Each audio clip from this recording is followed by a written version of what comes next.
2021 session. I'm an associate professor at the Radboud University in Nijmegen, and I work on technology in education, and I'm especially interested in intelligent technologies and education, which we'll hear a lot about today. Funded by the Kingdom of Bahrain and established in 2005, the UNESCO King Hamad bin Isa Al Khalifa Prize for the use of ICT in education services and recognizes and advocates for the innovative use of digital technologies to enhance teaching, learning, and overall educational performance. Since 2005, the prize has been awarded to 26 innovative projects from 20 different countries, which represent the best practices in responsible use of technology in education from across the globe. And today we are here in a very special session because we're actually celebrating 3 years of prize winners. We have the prize winners of the editions of 2019, 2020, and 2021. I'm very much looking forward to hearing their presentations and seeing the great work that has been presented here.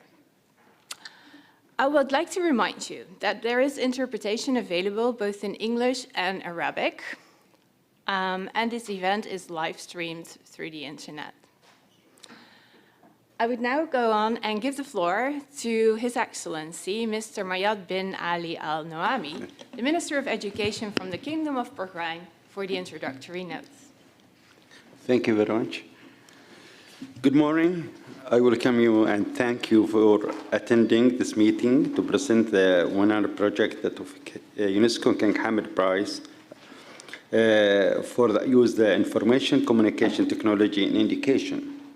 This award was a good reputation worldwide for the delivery of its title and its importance. If you allowed me, now I will transfer to Arabic language, and you found also the translation in the project. Our presentation regarding education during the COVID-19 pandemic, the experience of the Kingdom of Bahrain as model. First of all, if you don't mind, I will go to the Arabic, but you found the English translation in the slide. You know, كانت جائحة كورونا شيء غريب على العالم، وبالتالي لم تكن هناك خبرات متوفرة في التعامل مع هذا النوع بالشكل المطلوب. وبالتالي كان اتضح للجميع مقدار استخدام التعليم الإلكتروني يشكل أهمية كبيرة، وبالتالي كانت البنية التحتية المتوفرة تسهم بشكل كبير في إظهار المهارات اللازمة من الاتصال والتواصل بين المعلمين وطلبتهم، والاستمرار في الخدمات التعليمية كان بمثابة يعني تحدي كبير، خصوصاً أن مفهوم التعلم عن بعد في كثير من الدول كان يحتاج إلى خبرات متراكمة. في الواقع عندما ننظر إجراءات مملكة البحرين للتعامل مع هذه الجائحة، أنا الآن سوف أتكلم عن البحرين بشكل عام ثم سأخصص باقي الشرائح للتعليم. في الواقع مملكة البحرين أدركت أهمية أن يكون هناك استقرار اقتصادي، وبالتالي أيضا المجتمع شريك أساسي في هذا الجانب، فتم تخصيص حوالي حزمة من الإجراءات المالية الاقتصادية بلغت 4 مليار دينار بحريني وأكثر، دعما للمواطنين والقطاع الخاص لتجنبهم الآثار السلبية نتيجة لهذه الجائحة، لأن القطاع الخاص تأثر بشكل كبير في كل دول العالم، فكان هناك حاجة ماسة لأن يكون هناك دعم أساس لا يكون في تسريح أو انهيار للمؤسسات الصغيرة أو المتوسطة. في الواقع وضعت قرارات لتنظيم العمل في مملكة البحرين، وبالتالي وزارة التربية والتعليم تشكل قطاع كبير جدا من القوى العاملة الحكومية. فهذه تحدي كبير كيف تعمل وزارة التربية مع هذه الإجراءات، وكما نرى سيأتي بعد ذلك شرحا لذلك. الحكومة في مملكة البحرين قامت بخدمات كبيرة مثل تحمل دفع فواتير الكهرباء والماء عن كافة المشاركين أفراد وشركات. أيضا هناك تم تأجيل حتى الأقساط المستحقة على المواطنين من جراء الخدمات الإسكانية. حتى هناك أيضا تم دعم كبير من خلال منح مالية للشركات المتعثرة عبر صندوق العمل التمكين، تجنبا لأي تسريح للقوى العاملة البحرينية، واطلاق أيضا حملات خيرية على هذا الصعيد. الأمر الطيب والمهم، وهذا ينصب مع أهداف اليونسكو، أن مملكة البحرين كانت تعطي التطعيم اللقاح لجميع السكان في البحرين، كانوا مواطنين أو غير مواطنين. كذلك أيضا البعثات الدبلوماسية والملحقيات الثقافية في الخارج عملت على أيضا إيصال الخدمة الطبية للمواطنين البحرين، حتى الطلبة منهم أيضا في كل دول العالم. فكان هناك التزام كبير بصحة المواطنين ورعايتها. في الواقع نأتي إلى وزارة التربية والتعليم. احنا كان عندنا مشروع جلالة الملك حمد لمدارس المستقبل، لهذه الجائزة اليوم امتداد لهذه المبادرة الكريمة التي أتت شخصيا من جلالة الملك. كذلك أيضا هناك التمكين الرقمي الذي أتى أيضا بأمر ملكي سامي من جلالة الملك. أول خطوة قلنا نعملها، جاءنا إلى إطلاق الدروس المركزية. هذه الميزة تعطي فرصة أيضا للمعلمين المتميزين أن تنقل دروسهم لأكثر من منطقة وأكثر مدرسة في مملكة البحرين. لجينا أيضا قد قلنا هناك ربما أولياء أمور طلبة ليست لديهم خبرة كبيرة أو ظروف اقتصادية مثلا في التعامل طول الوقت مع الكمبيوتر وغيره من الدروس، لجأنا إلى الدروس المتلفزة، فقمنا بإنشاء قناة تلفزيونية بالتعاون مع وزارة الإعلام تبث دروس وتعاد في اليوم أكثر من مرة، حتى يستطيع الطالب وخصوصا الطلبة الصغار نعرض لهم في الفترة المسائية حتى يكون أولياء الأمور معهم. هذا نموذج لاستوديو أقامته وزارة التربية والتعليم في إحدى المدارس حتى يقوم بتسجيل الدروس.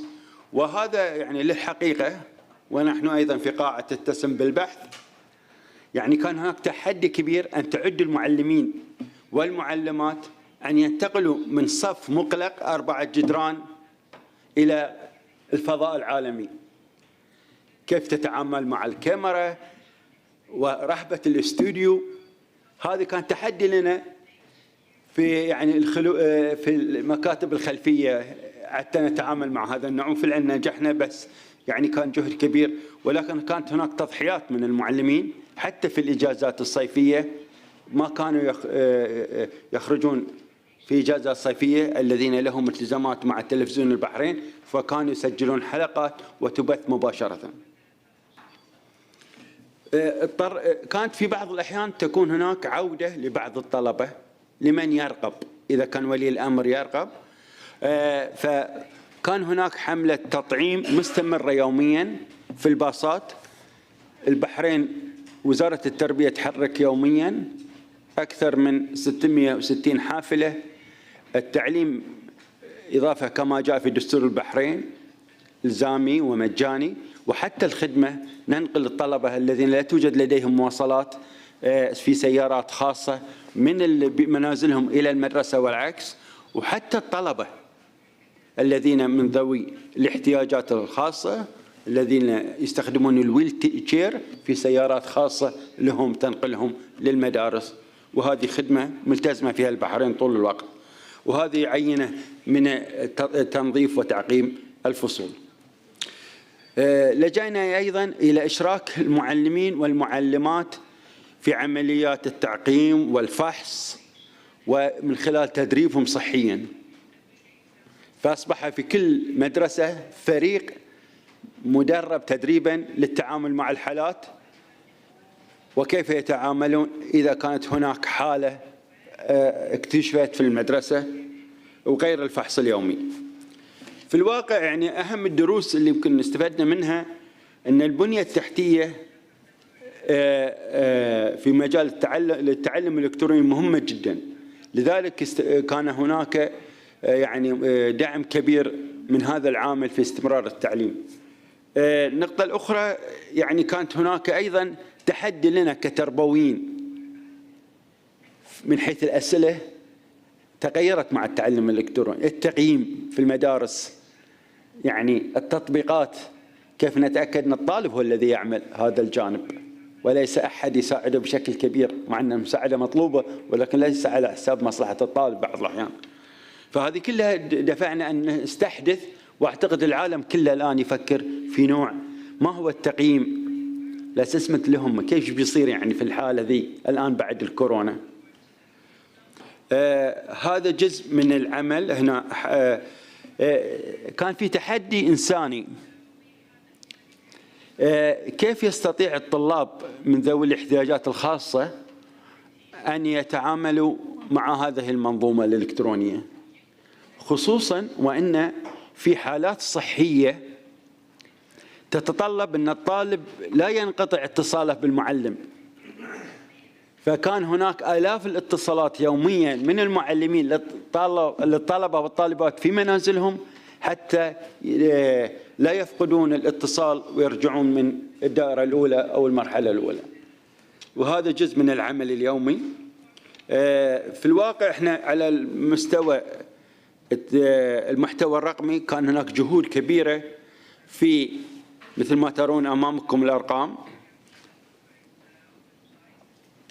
البوابة التعليمية هناك بعد كان تحدي كبير في كثير من الأهالي والطلبة، يعني ما كانوا يتعاملون مع هذه المنظومة. فإحنا عملنا نوع الهيلب ديسك يتلقى الاتصالات يوميا ويعلم ويشرح للطلبة وأولياء أمورهم كيف يتعاملون مع هذه المنظومة. من بدأت الجائحة إلى عدة أيام ماضية بلغ عدد الزيارات لبوابة وزارة التربية والتعليم التي عليها دروس وأسئلة ومواد إثرائية وإنتاج المدارس. إذا كنا احنا نعرف أن عدد سكان البحرين لا يتعدى 1.5 مليون أو 2 مليون مع الغير بحرينيين. لماذا ذكرت هذا الرقم؟ لأن ستجد أن الذين استخدموا البوابة 134 مليون، معناته أن ازداد العدد، وفي نفس الوقت وجدوا الناس أن هناك مادة تعوض غياب المدرس أو المدرسة، فحاولنا ننقل المدرسة إلى المنزل.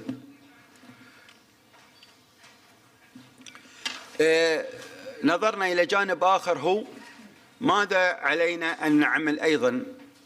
فاضطرت الوزارة إلى فتح 14 قناة على اليوتيوب لكل طالب، لكل مرحلة، لكل صف دراسي. هناك إمكانية للاطلاع على قناة موجودة، إذا تعذر عليه واستخدام التلفزيون أو الإنترنت هناك بديل ممكن الرجوع إليه. يمكن الرقم 14، لماذا 14 في حين أن الفصول 12 فصل؟ 2 وين القناتين؟ أين ذهبت القناتين الآخرتين؟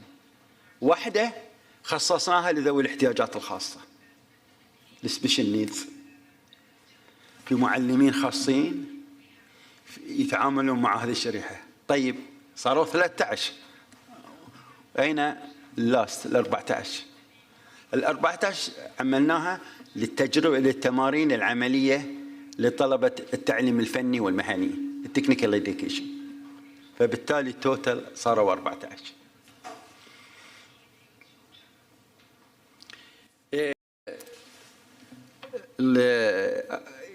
هذا التحول يمكن ما أخذ له حتى 5 أيام من أعلنا إيقاف الحضور.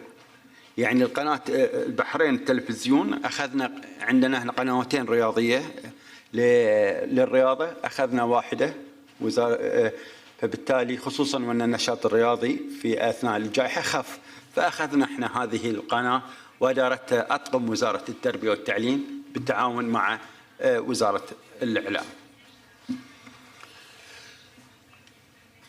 احنا يعني اعتقد من التجارب اللي استفدنا منها ان هناك معلمين متميزين ممكن من خلال التعلم عن بعد انك تنقلهم وتنقل خبراتهم الى خارج المدارس، الى المنازل، الى المحافظات في كل منطقة.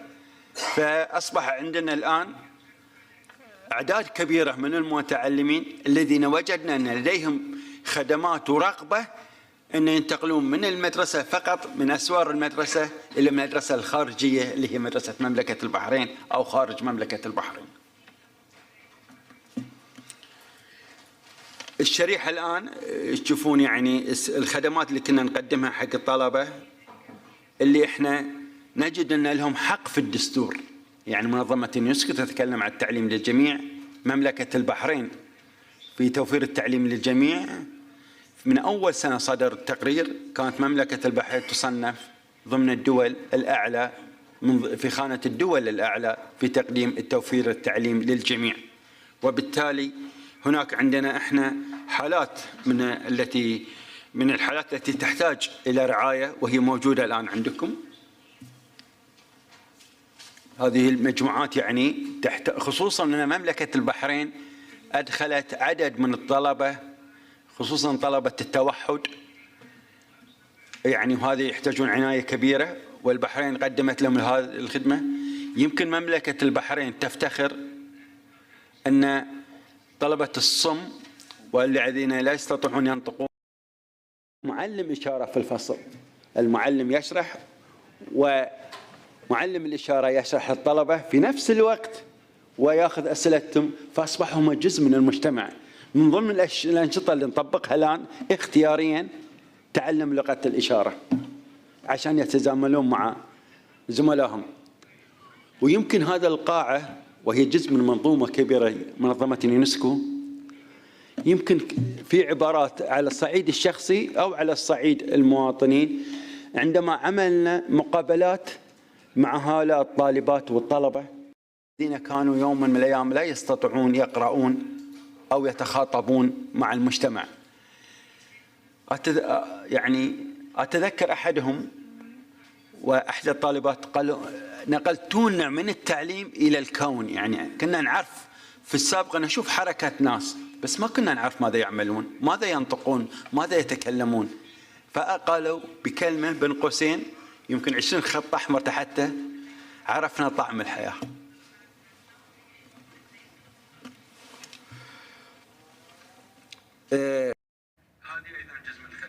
So this is also part of the services that we provide. Furthermore, of course, we integrated the electronic system in many fields.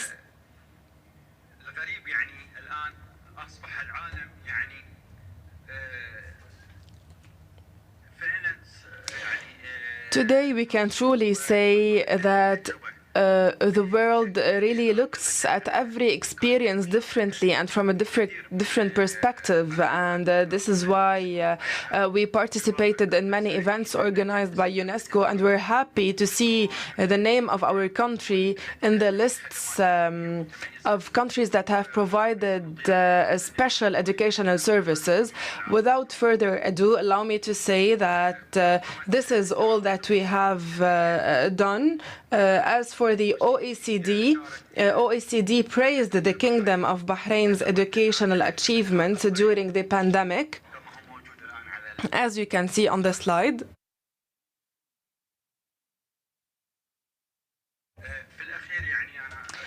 Finally, allow me to thank you I would like also to congratulate all the laureates, all the winners, the chair of the Judges Committee, and all the judges for their efforts. In the Kingdom of Bahrain, we follow these researches, we translate them, we disseminate them in universities and in higher education institutions because they are of great importance. Of course, after 6 years, there has been some renovations, and it has been a great experience for us. There was a recommendation submitted by the Director General of the Executive Council saying that this prize or this award has given a lot to humanity. And even some researchers would use this award or the financial award to provide the two countries in need. I believe that today in Bahrain we are celebrating 100 years of formal education in Bahrain. The first formal school was established in the Kingdom of Bahrain in 1919. The first governmental or public school for girls was established in 1929. So this now, or these efforts that we are deploying, is an expansion of everything that started. And just to end on this, the first school building built in 1919 is still there in the Kingdom of Bahrain. It is an educational museum, and you can see it on your way to the airport, which is a highway that everyone must take. So we thought about what we can do in this place. We turned it into a center for talented students. So now on one highway you can see the old building and the new building adjacent to each other. And I think that you being here today is an unwavering support for education in every country. Thank you all. I wish or I hope to see you in the next hall so that we can celebrate all together, and you will see students from the Kingdom of Bahrain. They will be performing several shows that will include many players and many talents from our country. Thank you, and it is indeed a great pleasure to see you all.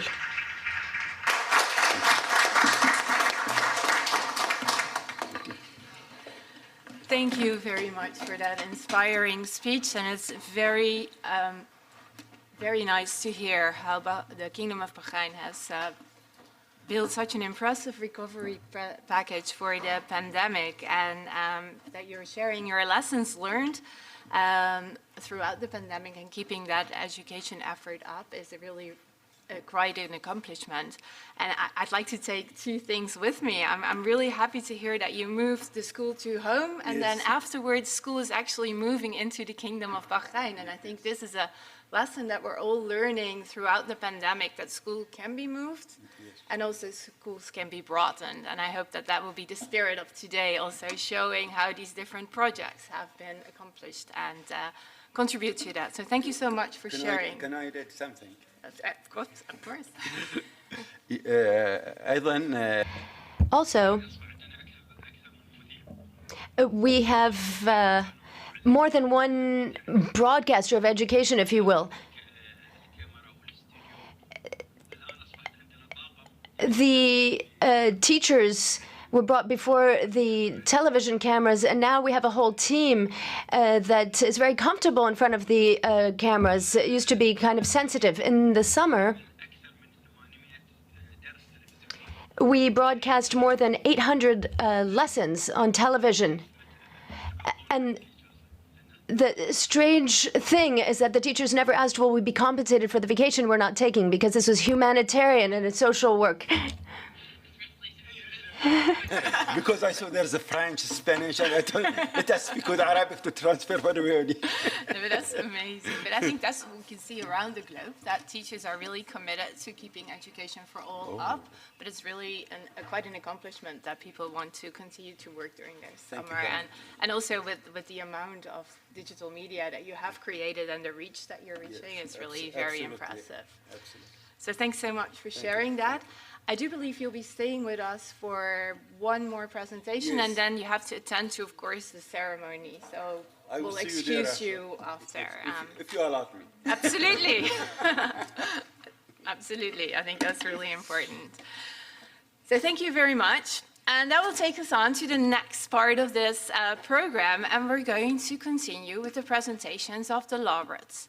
And actually, we're starting with the winners of 2019. And the theme of 2019 was the use of artificial intelligence to innovate education, learning, and teaching. And that in 2019 was quite a daring theme.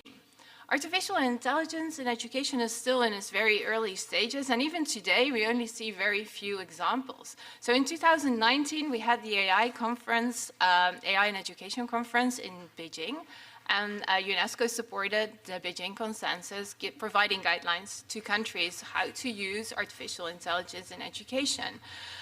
And co-occurring with us, this team was raised for the prize.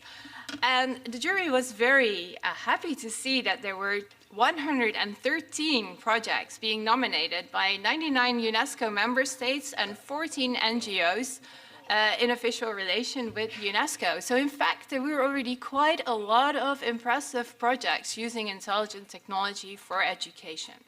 The jury went through all these submissions and shortlisted the promising projects. And we were very pleased to see the richness and the diversity of the use of artificial intelligence in education. So also the prize really contributes to showing what we have on particular themes when we think about technology in education around the globe. So in that sense, it really contributes to our understanding of where we are. And I again emphasize that artificial intelligence in education has many scenarios to be used. After careful deliberations, we shortlisted 10 projects and then came to our winners who are here with us today. And this was a really careful deliberation, so I'm congratulating you because it's quite an accomplishment to be here. And I'm very pleased that they're willing to share their projects with us this morning. So the first winner is Luis Conguera. He's the co-founder of Lattice, and Lattice is an AI-enabled writing skill program coming from Brazil, and he will give us the first presentation. And the second winner for 2019 is Maria Luz Randes Chanches, and she's the co-founder from Change Dyslexia, and that is an AI application to detect dyslexia, and she's coming from Spain. So we'll start with a presentation from Mr. Lewis. Absolutely, the floor is all yours.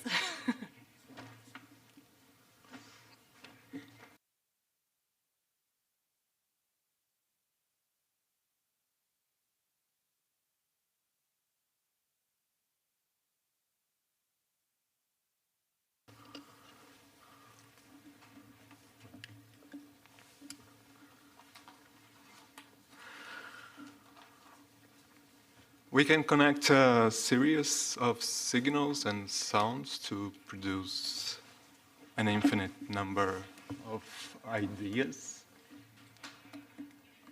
The power of language brought with it one of the greatest technological revolutions of all time.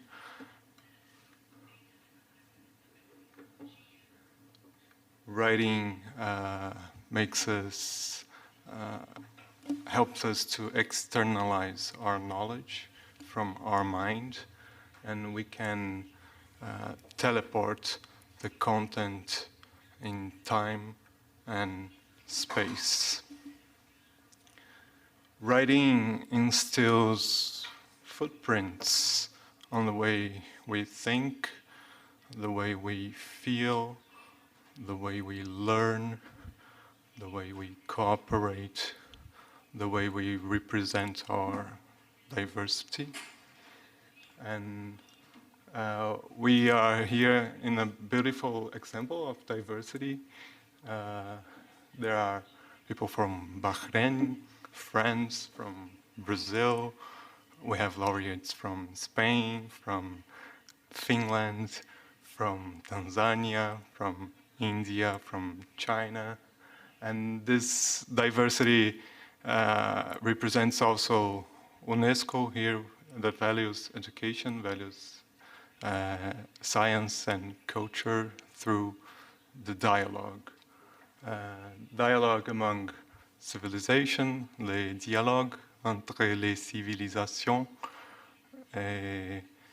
To make it happen, it requires a movement of interpretation, a movement of expression. The interpretation comes from outside to inside, and expression goes from inside out. And this movement requires skills, and the more we study, the more concern we get, especially if we are talking about Brazil here, the country where I come from. The latest international program, PISA, on the report, it says that only 10 students, 5, 6, 7, 8, 9, and 10 students out of 2,000 are proficient. That means that they can connect ideas, they can understand and locate information, and they can elaborate them. But that means that there are the other 1,990 other students cannot. And this is important for us to understand our program here, Letros, in 2019, and to situate that inside the classroom. This blue square represents a language class. In a week we have 4. In a month we have about 16 to 20. In a whole year we have about 200 classes, language classes. It represents roughly what happens all over the world. We all have language classes, and we think about the beginning from the elementary school to the end. On the high school, we have a notion of opportunities. And in 2019, we made a program there, right on the bottom, on 5 little classes, and with the older students, so 17, 18 years old students. And in Brazil, in the state of Espírito Santo, that is going to grow here. And back then, with 54 cities, about 400 teachers, 178 schools, about 19,000 students. And to do that, we partnership with J-Paul, an MIT institute, an extraordinaire organisation. It's a global institute to reduce poverty from MIT. And they allocated 3 external researchers to study the program. We partnered with Lemon Foundation, which is the biggest foundation in Brazil to promote social impact. And then we began the process. So these 19,000 students in 2019, we divide them in 3 different groups. The third group is a control group. It's a basic to make a comparison. It's a requirement for the researchers. And 2 groups that they call them treatment. And there is a movement there. They were all writing and receiving a structural feedback and a competence feedback. So these 2 groups, they go all this way. Just getting back a little bit. The first one is writing. So the 5 little classes, they were all writing on this process. Then on the second part, the structural feedback, as soon as they finished their texts, they received structural feedback, automated structured feedback. So see examples, see indicators, comparisons, and and so on, as soon as they finished. And the third one, it's a competence feedback. There is a color different between them, but it's the traditional competence that we grade the texts in levels and in competences, and giving feedback and so on their texts also. So the difference between the two groups is one, the group one is totally 100% on artificial intelligence, and the second one, this purple one, it's human intelligence. High on, does make sense. And this, inside this 5 class with students, 17, 18 years students. The fun part is that this is we call letters program, and the comparison was based by instruments that researchers call that are external activities. One of them was the national exam, the official national exam in Brazil. And if we see on this y-axis the level, the performance, and the x-axis is time, we expect students to perform all along the way. This is the control group, and then it happens the laterals program here. The control group does not participate, they are evolving. This is where it makes sense for us, and I think it's the most important thing when we are talking about the treatment groups, that they were using time to write, time to reflect, time to learn on the abilities through our 2 treatment groups. We can see this movement. This is the social impact movement that the researchers call, and that means, I think, 3 great things. One is the reduction of inequalities. We are talking about public students, and this movement, when we are comparing with private schools, it means that we are reducing this gap, and this is something very important for us. The second thing is the work of the teachers, the reduction of operational work. If you're a teacher, you know the tremendous amount of work that has done on the back office when we are talking about writing, and artificial intelligence can help a lot with this and shift this movement from operational to more strategic work and cost-efficient investment.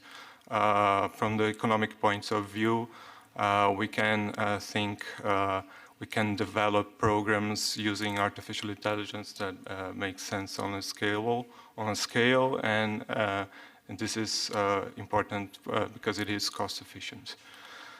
This is 2019. A lot of things happened back then, but this is not the theme here. But my email is there. Please contact me. I would love to extend this conversation to. Oh, thank you very much.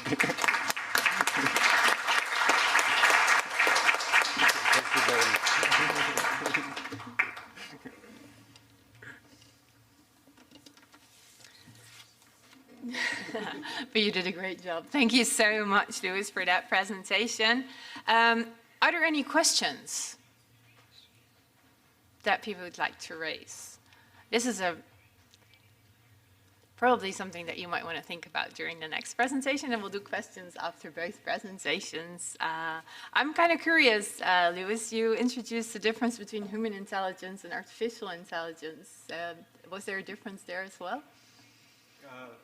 No, in fact, on the research, the impact was quite the same. That for us is it's very important because we can actually use artificial intelligence to enhance our performance as humans. And the difference between 1 and 2 group shows that we can bet on artificial intelligence, of course with responsibility, but it makes sense to go this way. Yeah, and what the jury really liked about this solution is that it provides teachers with additional information to act in the classroom. So in fact, it is a hybrid form of using artificial intelligence in education. Yes, artificial intelligence is human. That's for sure. Yeah, and the integration. Thank you so much for your presentation. Yes. No question. I can. Okay. See you there, huh? See you in a minute. And thank you for, Yes, thank you very much. for your contribution.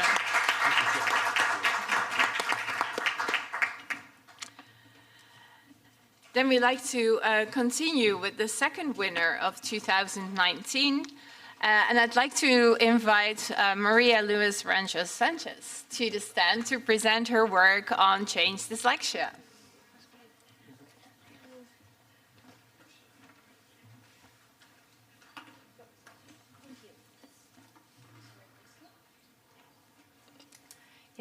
Thank you very much. I'm thrilled to share with you Change Dyslexia, which is our project.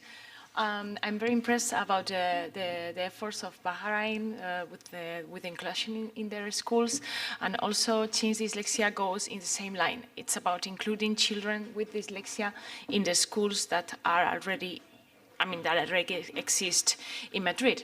So let me tell you about it. I mean, maybe you have heard about dyslexia. So dyslexia is not about this, okay? People with dyslexia, we see things perfectly, okay? It's not about jumping letters, but I mean, this is how we get these representations, because it's so difficult, okay, to represent dyslexia.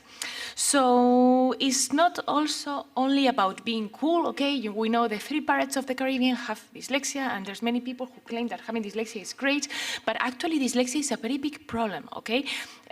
So it has, I mean, it's a specific learning disorder with a neurological origin, okay? And it is actually a global problem. So from 3 to 7% of the population have dyslexia. Also, dyslexia is related to school failure, okay? And also, dyslexia is related to population that that are at risk of to excluded population. So, for instance, there is a study in the prisons of Sweden, and they found out that people in the prisons have double chances of having dyslexia. Okay, that people that are not in prison. Okay, so even though dyslexia is not related to general intelligence, so children with dyslexia, you know, this is not related to general intelligence, it is related to school failure and to excluded population. So we are in front of a problem here. So what do we do in Change Dyslexia to solve this problem? So at this moment, there are 3 main barriers of dyslexia worldwide, okay? The first barrier is that dyslexia is a hidden disorder. Most of the people who have dyslexia do not know that have dyslexia. The second barrier are the literacy difficulties, so school failure. So if you have dyslexia, most probably you will have, less grades at a school. And the third barrier are the socioeconomical barriers. Overcoming dyslexia is still expensive and not available for everyone. So let's see how are we solving, or how are we trying to solve, at least in the Spanish world, these 3 barriers, okay? So for the first barrier, the hidden disorder, dyslexia is not enough detected, is very, very much underdiagnosed. What we have developed the first test that uses a machine learning model to screen dyslexia, okay? To screen children with dyslexia. So how does this work? So we developed this at Carnegie Mellon University. Some of our team members are basically researchers, and what we did, we were there in the computer science department, finding out how can we extract different features from children, to see if we can screen dyslexia.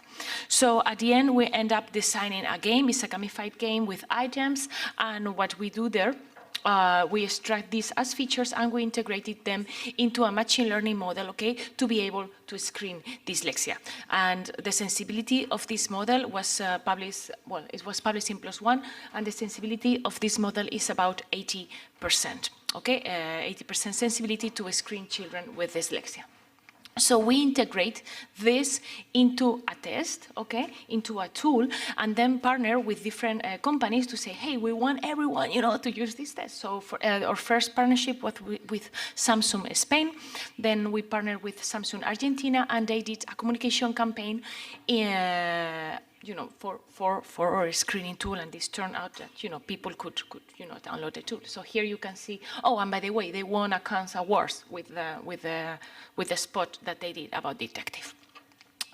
So at this point, where are we? 350,000 children have used the test, okay, for free in the Hispanic world. Okay, so this is the numbers has grown up from 2019 till now. Okay, so it's good. So that is the first barrier. Okay, hidden disorder. Let's go to the second barrier. Okay, literacy difficulties. Okay, so when you have dyslexia, you have issues in reading and writing, and if you're at the school, if you need to learn something, you need to read it, okay? And if you need to, to provide, when you take an exam, normally you need to write it. So if you have problems in reading and writing, okay, this is. So what do we do with that? So for that, we have, in our tool, we have a second part, okay? And this second part have exercises. We have 24,000 exercises, so don't worry, not all the children do all the exercises, okay? So how does this work? It works also with a model, okay, with a computer model, that what we do is a personalization of the exercises. And how do we do this personalization? So we do it taking into account, this is how the tool looks, sorry, oops. Here, we do taking into account different cognitive skills. So we take into account 24 cognitive skills. Okay, these are weaknesses, but also strengths of children with dyslexia. And depending on your level on each of these cognitive skills, this is how we provide the personalization of the exercises. And one of the key points here is that this personalization is not only done taking into account your weaknesses, but it's also taking into account your strengths. Okay, and this is crucial, because when you have a disorder, or when you have, you use your strengths to compensate and to overcome this disorder. And this is the rationale that it's behind detective. Okay, so this is how our tool looks like. So if you know anyone in Spanish, you want to download it and try it, there you go. And of course, taking into account these cognitive skills, the professional therapist and the medical, and the teachers, the people who use it can personalize also further these exercises. And of course, children do not see this. Children see a game, okay? What you see them. Good. So to evaluate this, we perform a randomized control trial in the schools in Madrid. This was some time ago, 5 years ago, and what we saw is that our experimental group, opposite to the control groups, had significant improvements in 4 of the indicators for dyslexia detection. So we actually know that that this approach works. Most of the improvements were in the reading performance. Okay, this is this. So, and who is using this tool? Right now, over 800 Spanish public schools are using this tool, mainly coming from Madrid, which is our capital, and Murcia, which is a region in the south of Spain. And it's a total of 800 schools. Okay. So, and oh my God, and I forgot, this is new, this is very new, okay, this is just recently published. And some people are carrying out external evaluation, okay, of how our program is impacting these public schools. So basically, it's an external evaluation of these public policies, okay, of introducing detective in their schools. And what they found out is that children, that schools, because they're seeing this at a school level, that schools using detective are actually improving their grades in PISA exams. You know these PISA exams, the official exams, okay. And these are being done in schools in Madrid, okay. So they published this in this, they just published this paper, and they plan to do further research with a greater number of schools to find out, this actual impact in PISA scores. So we were very excited. The researchers were like, yeah, they improve in language, but not in mathematics. And I like, no, but it's okay. Language is okay. Some of these so we are fine. So yeah, but they didn't improve in maths, just in case. Okay. So and now let's see the third barrier. Okay. So the socioeconomic barriers. So nowadays, overcoming dyslexia is still a challenge. Okay, for many families, you need to get a diagnosis, you need to get treatment. It's expensive. Okay, so what we're doing at Change Dyslexia, we have a very strong social mission. Actually, we started as a social startup, and even before the social startup, we were basically an NGO. So basically, this is at the core of Change Dyslexia. So what we do is we provide scholarships of detective, okay, of our tool for families and schools in unprivileged circumstances. So so far we have granted over 400 scholarships in different parts of the Spanish world, because detective is in Spanish, and very soon we're adapting it into Catalan and English. So here you have, another. The scholarship program is probably your favorite program. I mean, we receive, letters for children. I mean, thanking is a very impactful. I mean, for the team is a very impactful program, and that is the presentation. So everything that we have presented here is strictly based in research. Actually, most of the members, are researchers from different universities. You can, because it's computer science, the papers are free online. You can download it. You can check them out, and we receive. We receive a number of awards to these initiatives in 2010, and that is so well. And thank you very much. And the people with the green shirts will be us, okay, here and also in the award ceremony. So come by and say hello. We will be happy to. Thank you.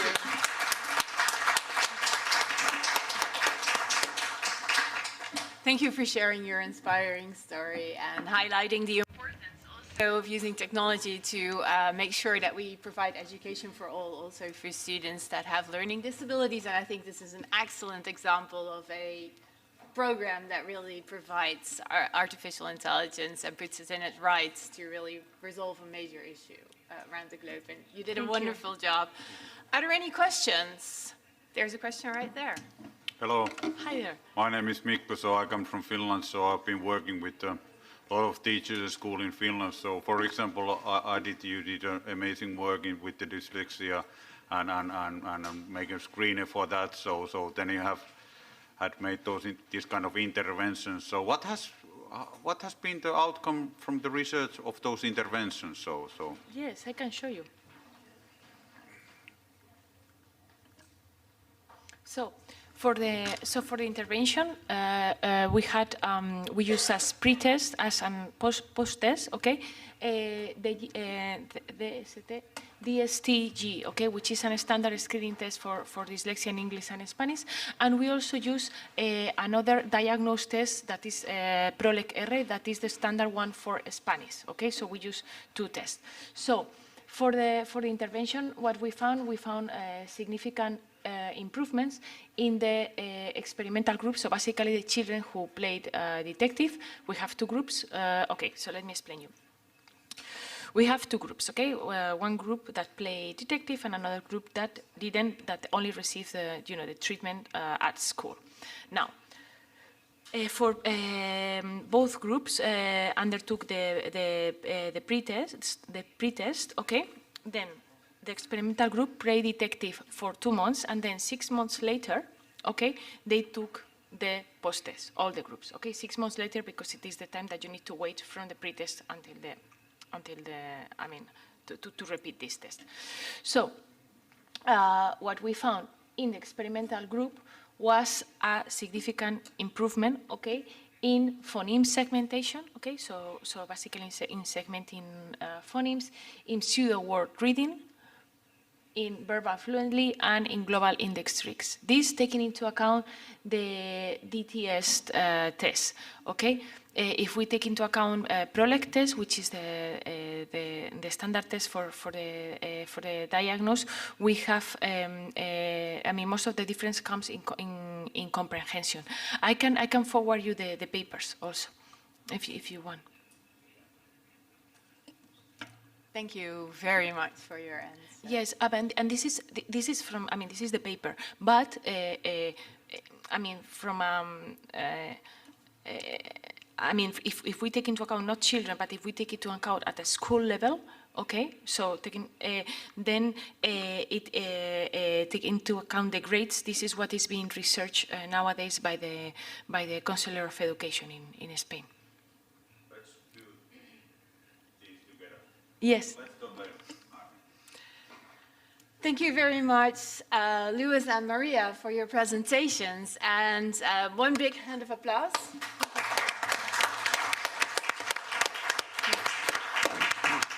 And that concludes the session of 2019, and we continue to the prize of 2020. And I'd like to invite the winners from 2020 to join us here at the stage, which are Mr. Miko Yukus Lakos and Van Young-Kyu, who will be joining us online from the project.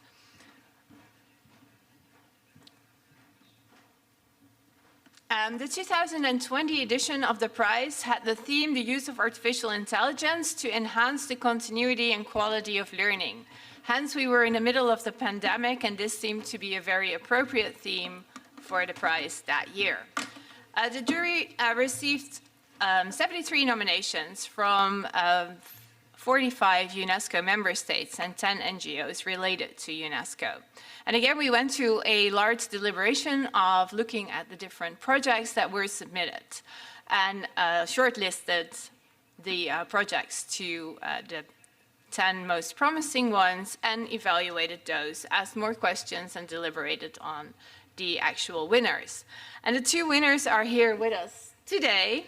And they are especially important for the continuity and quality of learning during the pandemic, and showed how artificial intelligence can in fact contribute to supporting education during crises.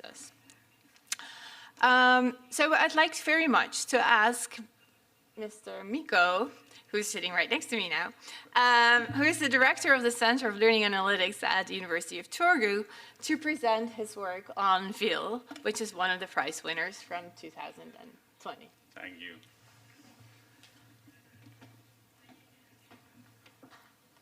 Okay, it's my honor to be here, and thanks for your nice words and nice introduction. So why I do my work? I want to help every learner in need as early as possible with the effective and timely intervention at large scale. So how to do that? How we have changed the system over the last 20 years in Finland, and in how to do it from the day one. So of course I'm heading the Center for Learning Analytics. Actually we rebranded ourselves, so now we are Turku Research Institute of Learning Analytics. And this is, so we come from Finland. And of course, I mean, this is what I'm going to tell you our story today, large-scale and research-based development of education with learning, analytics, and AI. How really to change the education system in big scale. So of course, a little bit background knowledge. So we are multidisciplinary research unit. We have currently a little bit more than 30 people working for that, a little bit more, 25 to 30 or something like that. Ranging from, of course, computer science people, making this possible, educational sciences or psychologists or neuropsychologists. But I have to say that currently, I'm a learner in many places. I make these things possible. And now there are experts in doing studies in dyslexia, dyscalculia, or this kind of how it affects the motivation, how it affects well-being. So I'm the learner in many places right now. I'm making this and connecting people, making this possible. But of course, from the practical point of view, of course, we have been doing that thing for the last 20 years, and of course, we are researching, of course, maths and computational thinking, machine learning, AI, learning losses and difficulties, instructional design, and of course, we are developing, and why we got this award, we are developing Ville learning environment as well. And of course, overseas, you might refer it as an EduTen as well. But of course, the main thing why I love my work is that with whom that I can do with work. I mean, the teachers and the researchers from national and international institutions. And that's why I have one of the best works in the world. Changing life of the learners. Okay, so shortly, what is Ville? It's basically, we have packaged 20 years of Finnish educational excellence with gamification and AI into package. How we can really take those good bits and export and help learners into global context as well. We are helping currently, of course, it's a summer holiday in Finnish schools right now, but if the schools would be on, there would be thousands of classrooms or tens of thousands of students enjoying these things right now. But of course, it's a well-earned summer break for them right now.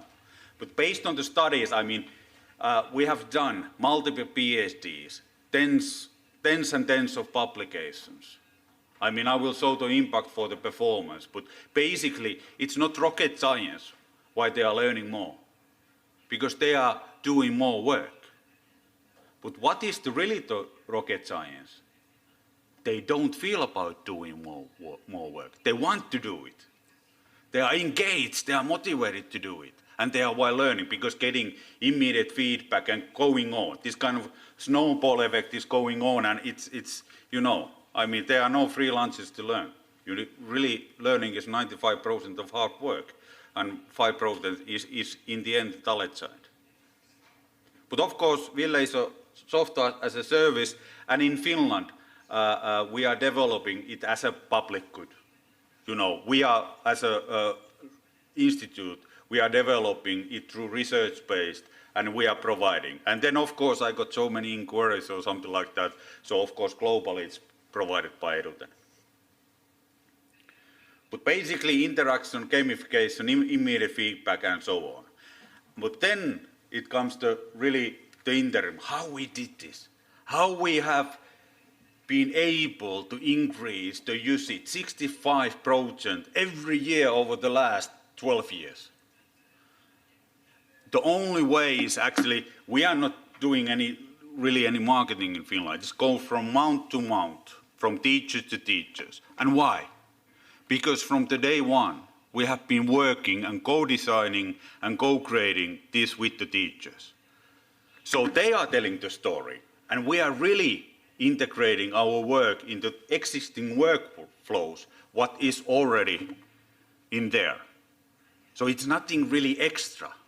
It's the things what they're supposed to do anyway in the schools. And then, of course, I mean, what that means in practice, I mean, right now, I mean, we are working more than with 60% of the schools in Finland already. And this is increasing every day, every year it's going like crazy. In Finland's size, it means that 300 million things done with immediate feedback every school year. From preschool to university level, the continuation of learning as well. But from the practical point of view, this is one of the things what we do. We are doing multiple subjects, but this is one of the things that digital and gamified learning path in match with computational thinking. So for the teachers, they can really start to use these kind of weekly lessons which are aligned with the curricula, basically with any curricula. How they can start using these lessons, they log in, click one button, and ready to go. And for the next 45 minutes, the kids are enjoying getting immediate feedback. There are high quality resources that are exactly what they should do. So basically, we are saving time for the teacher. And that's the most important thing. If you want to that something happen in big scale, if you don't be able to save time for the teacher or the feeling of that they are getting more what they are investing, nothing will happen in big scale. And that's why, because we can do it. That's why we are spreading from mouth to mouth, from teacher lounges to teacher lounges. And this is, that's why I love my work. And I love our teachers in the field in Finland as well. They are doing really amazing work. But from the practical point of view, it means we can make personalization and differentiation really easy. So, of course, like I said, many PhDs, many publications with national and international collaborators. No point of, actually this is the first one, is from Lithuania. Just in 15 weeks. Another group, we replaced, this typical control treatment group settings. We replaced one of the math lessons, so no extra. The control group and treatment group got the same amount of teaching. We just replaced. So it was really an active control in that sense. So really, just in 15 weeks, we improved 11 and 12%. But for me, I know they are doing more work, 6 to 8 times more work. But then, where the extra work comes from, they want to do it more. They chose to work more than 50% extra because we used gamification and so on. We support those kind of exercises in which they can success. The snowball effect is going on. But for me, as a researcher, I want to know if the change is permanent. And the last, for me, is the most important. It's a permanent change, observed over 2 years. So we can improve learning, we can improve motivation, and the change is permanent. And we can do it large scale. This is amazing. This is why I love my work. Because I can easily touch millions and tens of millions or hundreds of millions of learners. And then, of course, how to transfer, because in the same time, we have created an amazing way of collecting data from students' everyday life. How we can turn this data into knowledge. How we can provide quickly this kind of holistic view of the class for any teacher. And actually, on the left side, you can see a result outcome which used to be a pen and paper screener in Finland. Now you can get the same screener outcome without any testing while they are doing those exercises. And you can see, if you would be this class teachers, you could easily see students are on the rows and there are typical errors on the columns. Whenever there's green, everything is okay. Whenever there is a red one, that means that there is this learning difficulty. We need to do something about it. But what I like the most, the orange one on the left, teacher, there are weak signals. Please do something now before it gets a learning difficulty. And then, of course, on the right side, we are really mining the data. So we are pointing out the struggling based on the AI outcomes. So it means that on the right side, greens and blues, everything is going okay. Of course, the red ones are dropouts, but then yellow and purple ones, they are struggling with the different reason. But once again, giving instant look for the teacher that what is going on. But of course, this can be utilized in class level, school level, or regional level, or country level as well. The same kind of information. And this is what I said. What is my life mission and my team's life mission? To help every learner in need as early as possible with a targeted and effective intervention, which means basically personalized learning. And I want to do it large scale as well. What that means that we had this pandemic. What that means that from the practical point, okay. So from the practical form, how to recover from the COVID pandemic the most efficient way. So basically, you need to be able to collect the data. Then of course you need to have a, this kind of, to be able to identify and overcome, provide intervention to these learning losses. And how to do it, how to measure the educational changes, the impact of the educational changing at large scale. And really how to do it without overloading the system. And this is what we are doing, collecting data, turning data into knowledge and providing intervention, making something about those learning losses. Okay, as a summary, we are really using the data for the good purpose and transparent way. And really, in here, I would like that we would jointly tackle this together, this equal learning for all, and really start together making this kind of education solution at large scale. So of course, here I don't go into details, but thanks for your attention. There would be so many people to think about or something like that. So here are our people, all the researchers all over the world and funders as well. But thanks, this was it. Mika, thank you. Thank you very much for showing that very inspiring example of how to use data and learning analytics to improve education with very advanced results. We now continue with the second winner of the 2020 edition, which is China, the one college student per village. And unfortunately, they were not able to join us here live, but we are going to see a presentation. Dear Your Excellence, Mr. Majid bin Ali Al Noaimi, Minister of Education, Kingdom of Bahrain, dear Ms. Stefania Janani, dear Excellence Ambassadors, dear fellow laureates, dear Chair, ladies and gentlemen, good morning.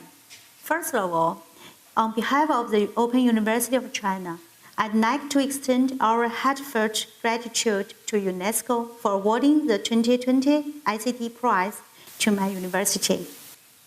This is a high degree of recognition of the OUC's achievements in using AI to deliver education for disadvantaged groups in China's remote areas. And it is also an encouragement to the development of ICT in education in China. Now, please allow me to briefly introduce my university, the ICT and digitalization in my university, and finally, the one college student per village scheme. The OUC was founded in 1979, and it's under the direct guidance of the Ministry of Education of China. One of its most distinctive features is to provide quality learning resources to learners with ICT. Over 26 million students were enrolled in the OUC system in the past 43 years. Now, there are nearly 5 million students studying with us. We are the largest university in the world in terms of student number. As to the ICT and digitalization development in my university, the OUC attached great importance to the ICT development and has been upgrading its ICT infrastructure over the past 20 years. In 2001, online teaching platform, teaching management system, and online administration system were established. In 2013, the first large-scale online teaching platform based on cloud computing was set up. In 2019, a smart learning platform was built and put into use in March 2021, which played a positive role in improving quality. Currently, the OUC is focusing on the digitalization in the areas of teaching resources, teaching process, assessment and management service in accordance with the National Strategic Plan of Educational Digitalization, which aims to promote the re-engineering of education, teaching and management services, and to improve the quality of talent training. Great achievements have been made with the support of ICT development within the university. Firstly, in May 2022, Lifelong Education Platform was put into use, which connects credit bank, degree education, and non-degree education. This platform helps to build a learning society for anyone to learn at anywhere and anytime. The platform covers 500,000 practical courses in 6 areas, including life skills, hobbies, professional development, older adult education, and higher education. Secondly, the Credit Bank platform, based on cloud computing and blockchain technology, was created to provide students with services such as learning outcome certification, credit accumulation and transfer. This platform serves 5,700 vocational colleges and 300 training and evaluation organizations nationwide. And a total of 22 million accounts have been opened on the platform, and 1 million people have achieved vocational certificate in the bank. Thirdly, the platform of the National University of the Elderly will be built by the OUC to meet the needs of lifelong learning of old adults. Fourth, with AI, we free our teachers from their routine work. They have more time for their professional development. A smart examination system based on AI will be built, and virtual digitalized teachers will be developed and piloted to take their place.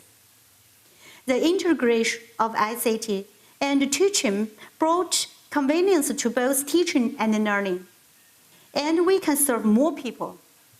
Nearly 50 million student learning space and 106,000 teacher space were opened.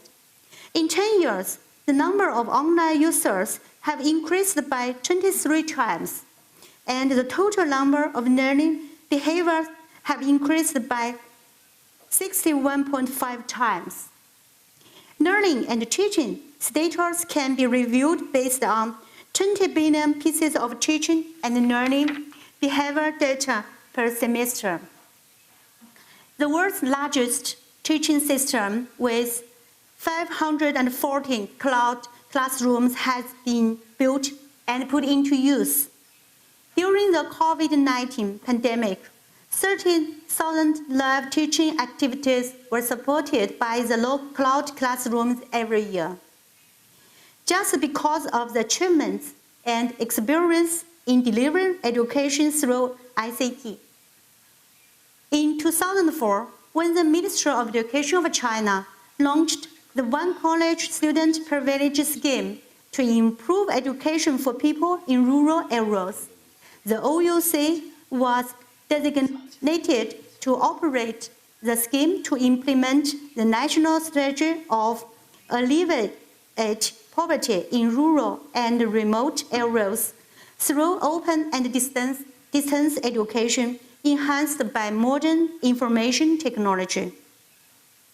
With the development of science and technology, AI has been incorporated into the scheme since 2017 to fulfill the following specific objectives: to improve online and offline learning environments, to develop personalized learning plans, to deliver targeted and quality learning resources, to provide automatic assessments and instant feedback to students, to relieve the burden of routine work for teachers. We have made great achievements after 18 years of development. First of all, educational equity has been promoted since the scheme increased higher education access to disadvantaged groups in rural and remote areas. The scheme has covered over 1,500 study centers of the OUC nationwide, among which nearly 970 centers are in the underdeveloped central and western area of China. The scheme has offered 29 diploma and undergraduate level programs in agriculture, forestry, husbandry, and fishing. Secondly, the scheme has trained a huge number of local talents. As of the end of 2021, 916,000 students have been enrolled in the scheme, and 610,000 have graduated. Thirdly, 90% of the students remain in their hometowns after graduation, which not only helps the further development of the scheme, but also boosts the local economy. For example, some graduates have initiated local businesses using the skills they obtained in the programs, and the businesses have created new job opportunities for local people. In this way, more people can benefit from the scheme, and its success has gained wide social recognition. We have accumulated rich practical experience in the scheme. We will continue to fulfill its mission and remain dedicated to promoting educational equity for disadvantaged groups under the guidance of SDG 4. The petition target students will be extended to all members of society that contribute to the rural revitalization strategy. We will provide programs at different levels, including certificate, diploma, bachelor's, and master's degrees, with the aim to meet the diverse needs of the students. Non-degree programs will also be offered in the form of short-term training. We will further explore the use of AI in the following areas: to identify potential students, to develop and deliver tailored learning resources, to manage the teaching and learning process, and to provide personalized learning support and post-graduation tracking service. Given the success that the scheme has achieved in China, we hope to share our experience and extend the scheme to serve students in need of such support in other countries. Thank you very much. 谢谢你。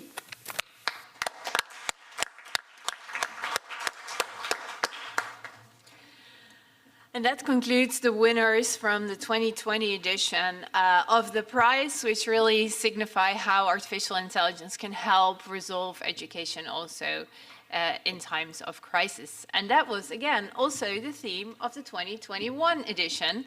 And I would very much like to hand over the floor to Ibrahim to discuss the 2021 winners. Thank you very much, Inge. And morning, everyone.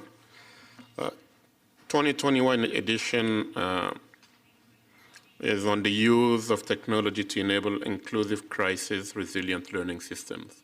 So we can see the consistency in the past few years really around how basically technology can improve education overall, making it as inclusive as possible. For the 2021 edition, we followed the same process done in the past. We had a jury composed of 5 members, including myself, Inge. We have Dr. Al-Mudhayi from the University of Bahrain, and then also Dr. Itel from the Southeast Asian Ministry of Education's Organization Secretariat. And one of our dear colleague could not make it today. That's Werner, who is from the Civil Education Program of the Library of National Congress of Chile. It has been,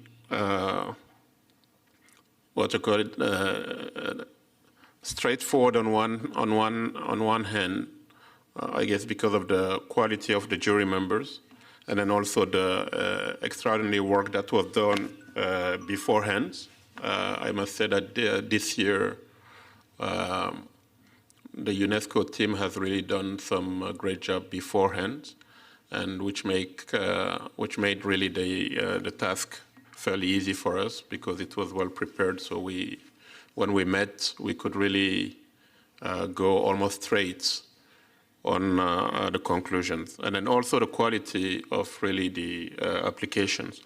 There were 111 nominations submitted by 58 UNESCO member states and 8 NGOs.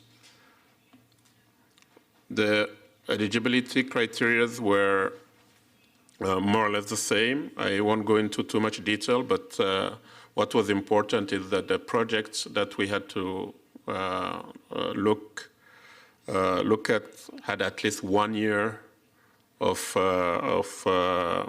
what's called activities, so to speak, so that we can see really tangible results. It wasn't just a PowerPoint presentation, but things that were really happening in the field. And of course, they need to be quite impactful. They need to be focus on inclusion and equity, and then also it could be replicable, and scalability was key. These are just a few of the criteria that we use. With no further ado, I will invite the 2021 winners to join us on stage. And this year also we have a finalist, which has done also some extraordinary work, which we'd like to have on the on the panel as well. So if you can please come. We have the Initiative for Inclusive and Accessible Education, that's from India. We also have Ubongo Digital Educational Program from Tanzania, and we have the Madrasati platform from the Kingdom of Saudi Arabia, please. Thank you. We'll continue with the presentations. Huh? We'll continue. Yeah, we'll continue with the presentation. So if you could come, yes, thank you very much.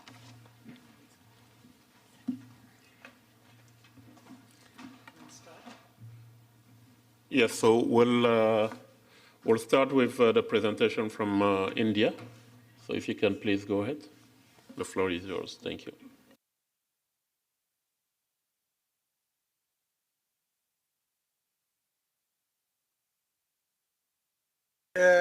Indeed. Very good morning, namaskar, bonjour to all of you. Honorable chairs of the international jury of the prize, and esteemed co-presenters, colleagues from different countries for all the 3 editions of the award, 2019, 2020, and 2021. Distinguished colleagues, members from UNESCO and from different embassies, delegates, ladies and gentlemen. As it has already been mentioned that there were several digital education initiatives in India in the sector of school education and teacher education, which was taken up during the COVID pandemic time and the post-pandemic time, which had a very impactful way of providing learning to younger children in school education sector. If I take you through the presentation.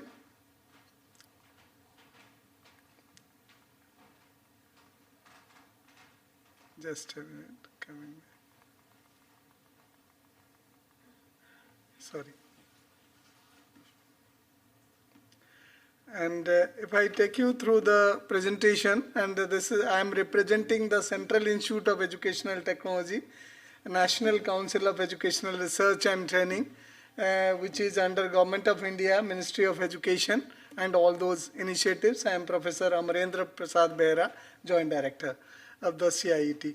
And all of us, we know that India is a diverse country, and scale is a major challenge, resource, and also opportunity for us. So we have 1.5 million schools, 8.5 million teachers, 260 million students, nearly 900 universities, and 50,000 colleges. And 2/3 of our population are young youth, so whose skill training is also, again, a challenge and opportunity as well. And also linguistically, we are very diverse. We have 5 different language families are living together, starting from Aryan, Dravidian, Austroasiatic, Tibeto-Burman, and Andamanese language families, and nearly 1,700 languages in the country and in the system. So taking education to the doorstep of the children and to the schools, so is itself a challenge and was an opportunity for all of us also. So we have policy directions already, but since 2020, after the 2020 National Education Policy came, so it also envisioned to have a National Educational Technology Forum and National Digital Education Architecture for the whole country. So that also has provided further impetus to the whole process. And if I talk about the policy also endorses other international level documents, and the national policy talks about use and integration of technology in teaching, learning, and assessment, teacher preparation, even education of children with special needs, even having overcoming the language barrier, and also using in educational management and administration. If I take you through the major activities which we organize as use and integration of technology, we have a large number of digital contents developed in the institute, because the institute having state-of-art production facility with 3 television studio and 2 sound studio. Even the other institutes in under NCERT umbrella are having other facilities also, studio facilities also, starting from audios, videos to interactives and augmented reality content, even sign language videos and audios and audio books, and also talking books. So they are our work areas, and these are the 6 major initiatives which we handle at the institute's level, which is launched by Government of India. But the game changer during COVID pandemic time was the Prime Minister's E-Vidya program, PM E-Vidya program, which envisioned to have 1 class, 1 channel, both radio and TV, and also have Diksha and Swayam as one nation, one digital platform to provide digital education to the children, and also E-Pathshala, electronic school, another mobile app and portal, and Nishtha, national initiative for school heads and teachers' holistic advancement, which is a flagship program launched by Honorable Prime Minister of India to train 8.5 million teachers, continuous capacity building in a time-bound manner. And also the ICT curriculum for students and teachers is also in a way an enabler for continuous professional development of teacher. If I talk about Prime Minister's E-Vidya program, I have already mentioned. So from nursery to tertiary, there are television channels, nearly 34 television channels in the country. And with the launching of PM E-Vidya program, we had 1 class, 1 channel for school education during pandemic.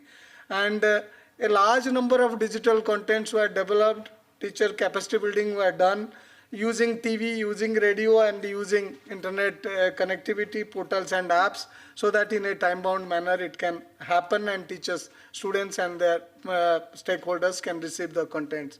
And even community radio stations, nearly 400 radio stations we are using to disseminate the content, and those were used. And one class, one channel, TV channel, those were used. If I talk about the television programs, nearly 2.5 hours to 3 hour fresh slot were telecast and for the stakeholders. And also those were repeated. Live classes were organized for students and to help them to ask questions using IVRS, also interactive voice response system, as to a connectivity for them. And also, if I talk about radio, a large number of audio programs, audio books were developed, including books were converted into DAISY format for differently abled, and they were disseminated. And also the institute is running an internet radio, so a large number of programs were also broadcast on iRadio for the stakeholders. And if I talk about another initiative under Prime Minister's e-Vidya program is Diksha. So this is a mega project. It covers the whole country, and it has a large number of digital contents in it, including the contents of my institute at the national level. And we have nearly 700,000 courses there, and 0.28 million digital contents there, and 5,900 digital books with quick response codes which are printed and embedding digital contents with the quick response codes, and covering the whole areas of foundational literacy and numeracy, adult education, and there are some upcoming areas also which have been mentioned. And we were surprised also to see 50 million page hits per day were recorded. During COVID pandemic time, nearly 60 million per day page hits were there. But at India scale, still we need to work further. And it supports nearly 32 languages in India and 4 foreign languages as well. And these are some of the building blocks of Diksha. There are nearly 17 building blocks, and we work with that. And I was talking about the textbooks. My institute prints nearly 60 million textbooks, and across the country there are 600 million plus textbooks are printed. All textbooks were having quick response codes, and the resources were mapped with the textbook. Even if the child is at home in the pandemic situation, can scan and see the video of the teacher demonstrating the content for them. We had a large number of sign language videos, and we had collaboration with Indian Sign Language Institute also, and they contributed 10,000 word ISL dictionary also to use for children. And we developed nearly 2,500 content on sign language so that the different able learners, they are benefited. You can see some of the signers. And the signers worked on 24/7. Our production team and engineering team, they worked in 3 shifts in the pandemic situation as well. We had 3 deaths in the institute, 100% COVID infected, but those infected, they were out of office. Those not, they worked. So in 3 shifts. And this is showing the coherence and resilient system of education, that the same content available on portal and app are available on TV. And the TV content is QR coded. So if 2-3 siblings are at home, because in India it is normal, and they can see the content on 3 different platforms by scanning the code. Suppose a class 1 child sibling at home can watch on TV, the class 2 child or class 5 child can watch on mobile. So that provision was made. And we had a mega teacher training, continuous professional development program, because 8.5 million teachers, it itself was a challenge. So it was the training was launched, and for the first time 4.2 million teachers were trained in one go with 400 times speed and also with less than 5% cost using the technology. So we are calling it NISTA 1.0 elementary, NISTA 2.0, NISTA 3.0. So like that, we had another mobile app as e-Pathshala. So here talking books were also there, so that the visually challenged children, all the 377 textbooks at the national level printed by NCERT can be read by visually challenged children. We have branded the mobile apps also. So nearly a dozen mobile apps have been developed for different stakeholders.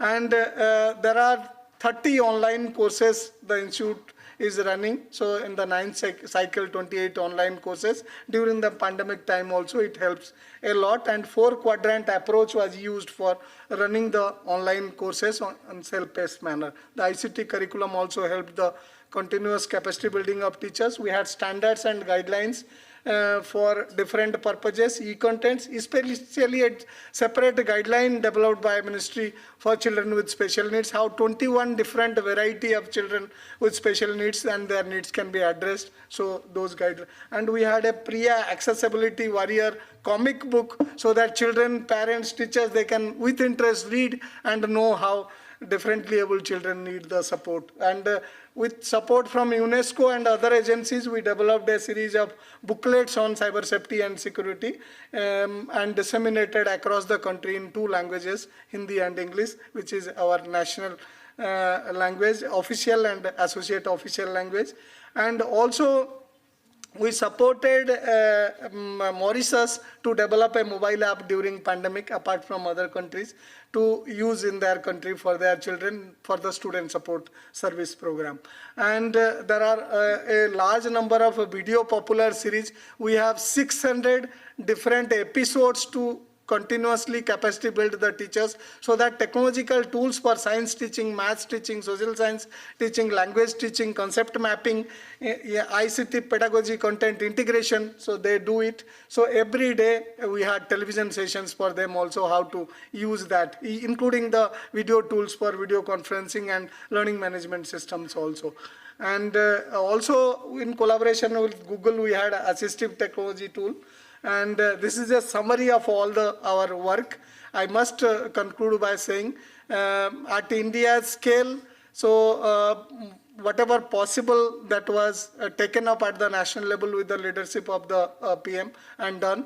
And our Honorable Prime Minister want that the skill, scale and speed together needs to be achieved through technology intervention, which we tried to take it further with multiple partners, including Rotary International, including our BISAC N for TV and Doordarshan national broadcaster, so that we reach to every child in a time-bound manner, because skills, scale and speed was very important for us. Thank you very much for the opportunity. Thanks to UNESCO and also the Kingdom of Bahrain for this initiative. Thank you.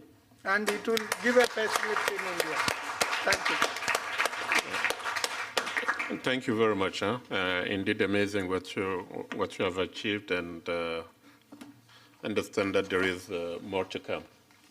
Okay, so we'll invite Ms. Ryan to come and present the Ubongo Digital Education Program.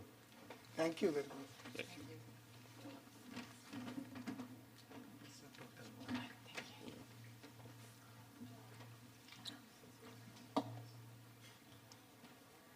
Good morning, everyone. Firstly, I would like to thank the international jury, UNESCO, and the Kingdom of Bahrain for the opportunity to be here today. I'm delighted to be here to present the work of Ubongo. Ubongo is a Pan-African organization which specializes in creating edutainment to bring the fun in learning into the homes of children across Africa and beyond. We are headquartered in Tanzania, in Dar es Salaam, but we have team members across the continent in 9 different countries, and we currently broadcast in more than 25 countries across the continent. We believe in creating edutainment that's fun and engaging for children in the language that is close to their heart, so their mother tongue or heart language. We also believe in creating content that is easily adaptable to different formats. So our content is currently available on TV, radio, interactive voice response, SMS, WhatsApp chatbot, YouTube, and other platforms. So meet Akili. Akili is a 5-year-old girl who lives in Tanzania near the foothills of Kilimanjaro. And Akili is just one of our characters who represents the millions of African children that watch our shows. Akili loves learning, but we know that her path to learning might not always be easy. As a typical Tanzanian child, it's likely that Akili will learn in a classroom with a pupil-teacher ratio of 177 children to 1 teacher. This is replicated across the continent in many of the countries where we work. This was a challenge even before the pandemic, but as you can imagine, during times of school closures, it became almost impossible for teachers to reach the huge numbers of children that they had in their classrooms. This situation can be replicated across the continent, and that is why we seek to develop and distribute a solution that can be relevant for all children. We leverage accessible technologies that children and families already have in their homes. And we do this so that our learning outcomes are not dependent on expensive devices. They can be used with whatever the family already have access to.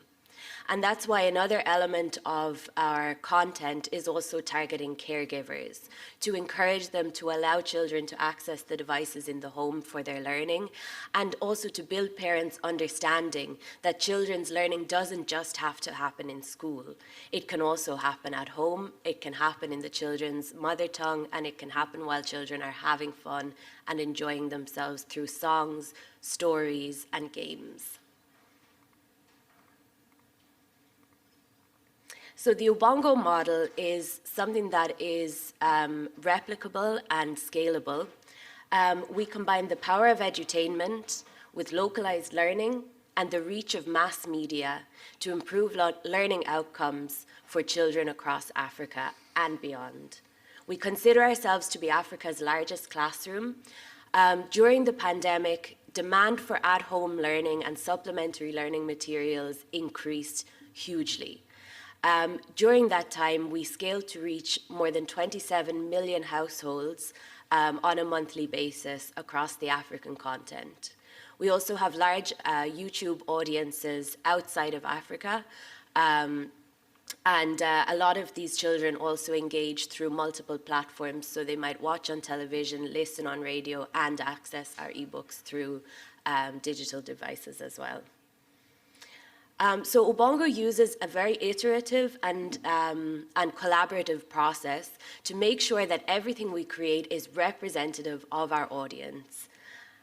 We do kid-centered research. We don't sit in an office and create stories from our heads. We actually go out and speak with children. We get stories from them.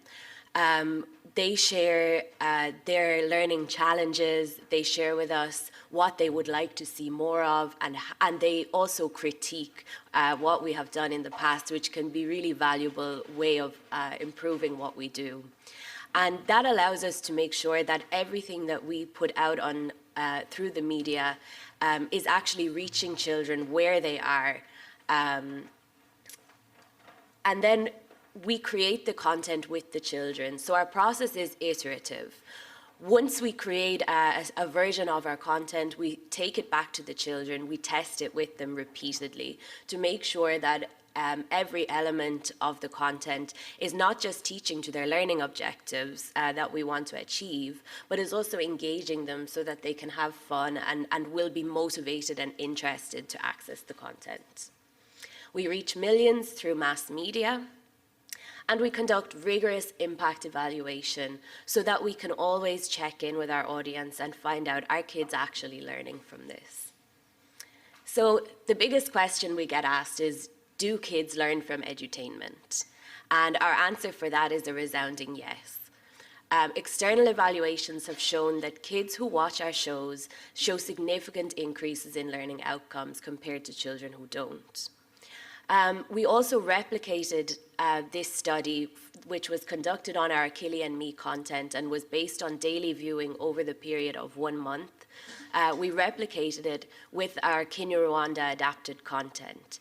And we were happy to find out that content that was adapted into other languages and local languages also held the same strong learning outcomes. Since we were nominated for this prize, we've also been the subject of a published paper which looked at the impact of our Hausa content for pre-primary learners in Kano in Nigeria.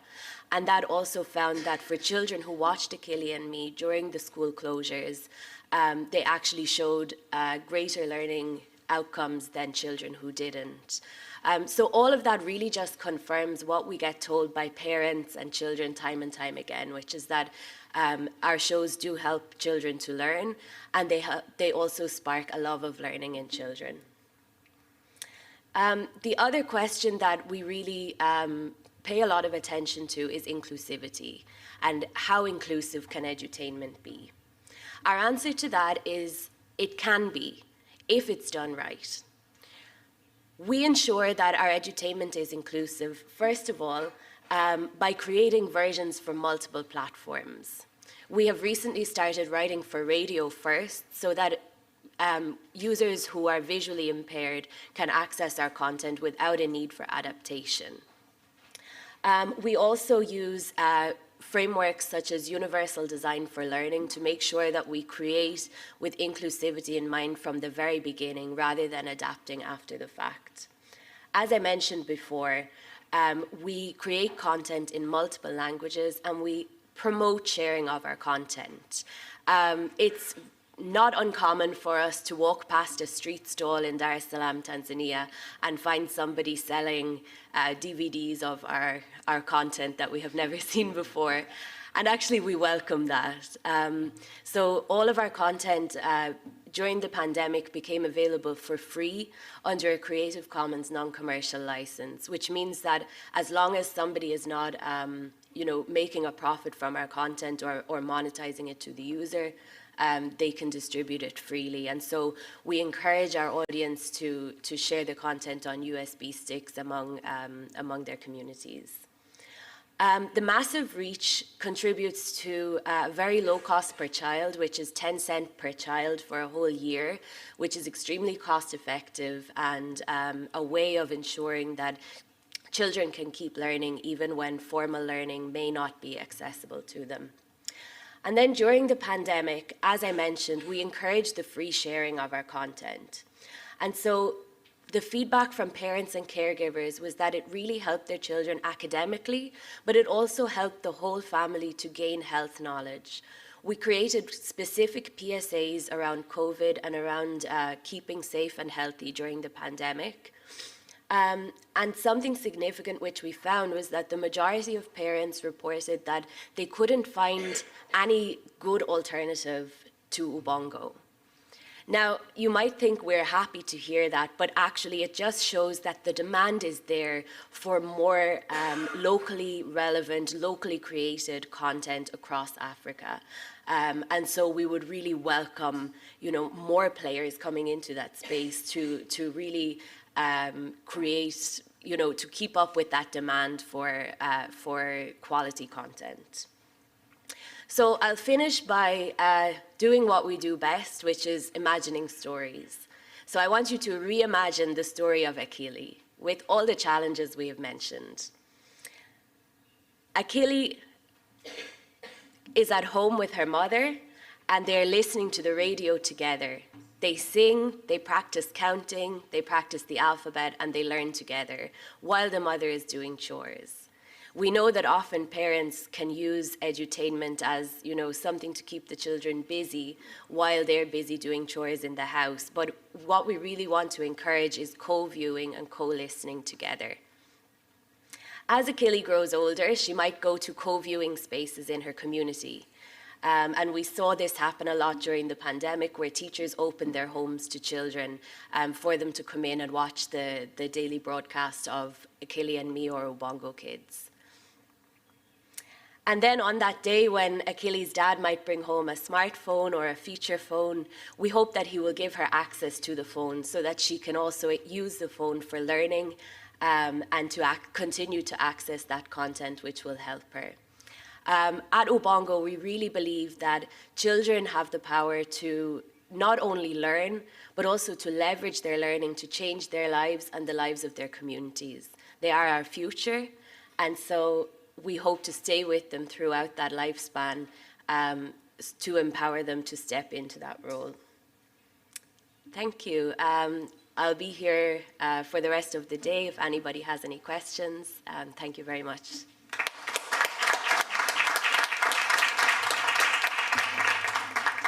Yeah, thank you very much. Indeed, another strong candidate and well-deserved winner. So thank you very much. What I would like to do, as I indicated, we had also a strong finalist from the Kingdom of Saudi Arabia, the Madrasi platform. I don't know if you would like to take a few minutes to present what you do. Yeah.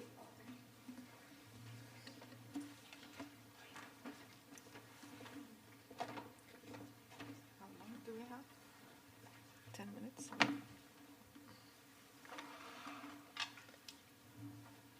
Thank you very much. I have few slides here which I would like to share with you to actually summarize the e-learning journey for the general education in the Kingdom of Saudi Arabia. The first slide is about the statistics and where do we stand today, offering a national e-learning platform that connects students with data, with schools and teachers and parents. The statistics since the beginning of August 2020 till March 2022 shows that the engagement and the adoption of the tools, the features that was made available through Madrasti as a national e-learning platform or learning management system platform. So we have more than 25,000 schools, more than 6 million students, and more than 4.5 billion homeworks, activities, exams, short exams, and longer exams, and enrichment activities that was created and assigned to students for the interval as shown. Actually, there is also more than 500,000 what we call educational paths. Madrasti as a platform offers teachers different ways of assigning, creating learning journeys suitable to students' needs, and also offers learning paths so that each teacher can design a different learning experience that accommodates the needs of different students and based on their experiences as well. Madrasti was made available and offered to private schools. So there is more than 700 schools, private schools that used Madrasti. We have more than 6.9 billion visitors and 260 plus million virtual classes created. During the pandemic, the first year, teaching and learning was completely transformed into distance education, and Madrasti was used as the learning management system where teachers and students engaged through systematic scheduling on a daily basis during school hours, and that was made available for all schools and teachers. So how the planning and the development cycles of all the solutions, how they were integrated, I will try to go through them very quickly. There is so much information to share, which I would like to share with you, but I will have it available in the slides for you later on. So we started by conducting different partnerships, planning governance, designing different learning models that ensures the adoption and implementation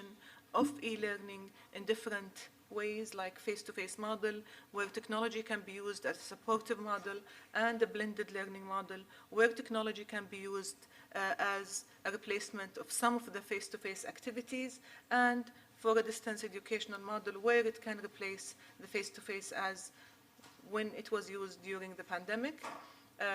We used the Madrasti as the e-learning platform. It was coordinated, integrated with different content management systems, student information systems, in order to ensure an integrated full framework available for students and schools, educational offices across the country. A number of risk mitigation plans and activities were also taken into consideration.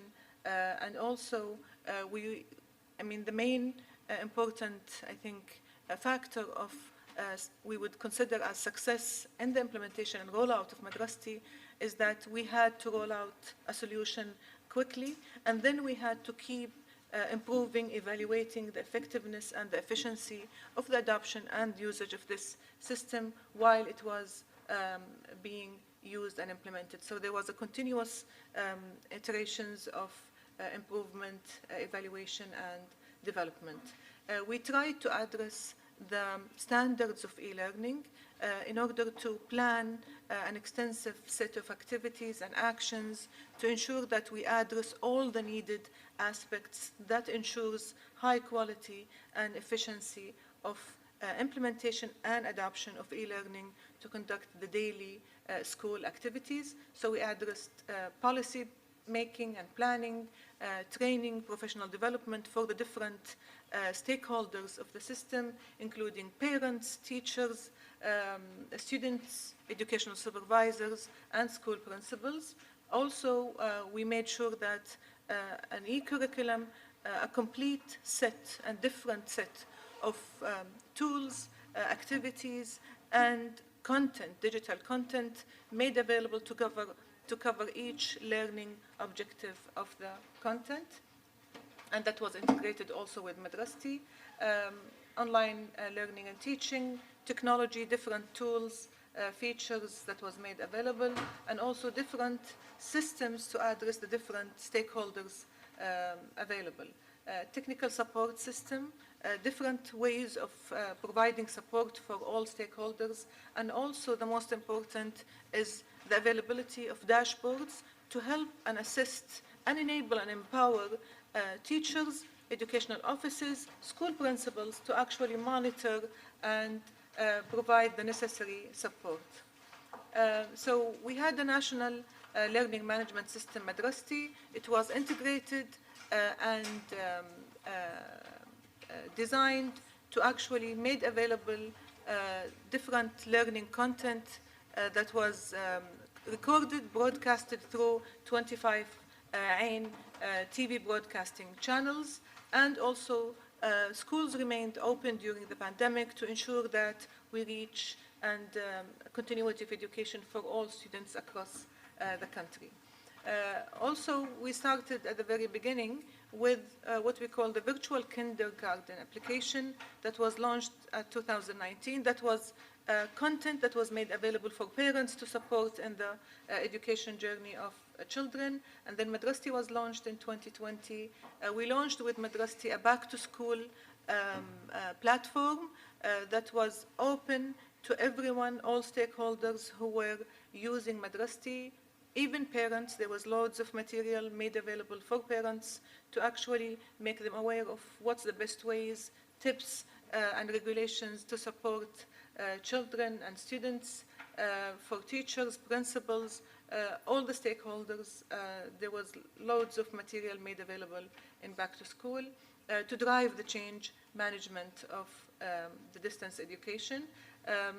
At the beginning of 2021, we launched a national exam that was integrated also with Madrasti, a tool to support and provide educational offices and the Ministry of Education a way of actually continuously assessing and evaluating the attainment of students' outcomes that actually enabled the execution and the publishing of exams at different levels.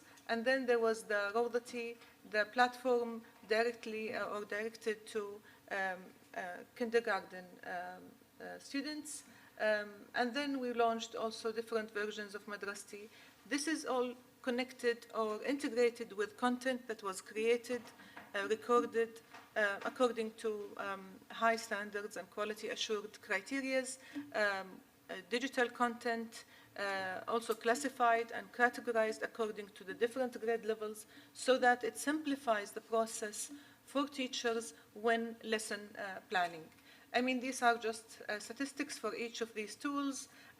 More than 98% of students were using Madrasti, and also teachers and principals. Rawdati, there was more than 87% of students were able to use and teach or learn through Rawdati. This is just some samples of the loads of materials using motion graphics, infographics, videos, and user guides that addresses each and every feature and functionality that was available in the platform. This is some samples, screenshots of the e-exam or اختبار tool that was also integrated with Madrasti. These are some of the features and tools to enable school principals, school teachers, like a scheduling tool, a learning path, as we discussed, tool, virtual labs, learning resources room, attendance and monitoring, reporting and dashboards, etc. There was plenty of tools that was integrated and made available.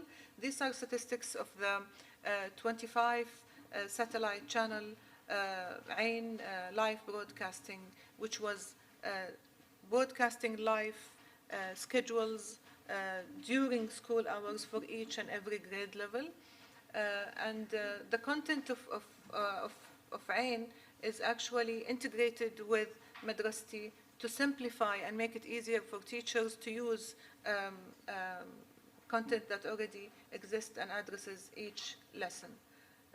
So during the change management planning and execution, there was a number of activities and actions to ensure the engagement of the parents and the society as well, to understand more and to be able to benefit from these learning materials. A number of digital competitions that were launched through Madrasti as well and made available, and the participation and engagement was really high. More than 4 million students participated in Madrasti Codes digital competition. And these are just some numbers and statistics showing the usage and the benefits from the technical support systems that was made available and linked to Madrasti. These are samples of the dashboards. The organizational structure of Ministry of Education in Saudi Arabia have a number of levels where we have the educational offices, we have the educational administrations and the Ministry of Education levels, and then we have the schools underneath. So we try to provide monitoring dashboards for each and every level according to the organizational structure that helped monitor and provide the needed support. And of course, as part of the continuous improvement cycle, a number of studies, evaluative studies, to evaluate the different aspects of these solutions.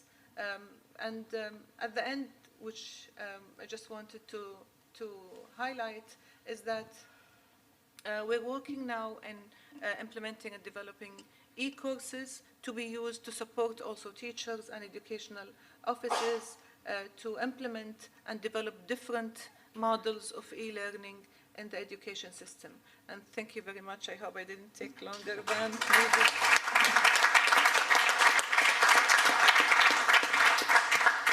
Thank you very much, and very impressive projects as well. So that leaves me to thank everybody for their attention this morning. Really appreciated your attendance here. I want to compliment all the winners. Congratulations again. And I want to compliment the team of the prize and the Kingdom of Bahrain to making this possible and allowing us to see this nice combination of international projects using ICT in education. I'd like to remind everybody that the ceremony will be in room 1 at 12 o'clock, which is in 15 minutes, and I hope to see everybody there. And there will be tea and coffee and refreshments in the mall for you for the next 15 minutes. So thank you very much for your attention and hope to see you soon.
Hello, good afternoon.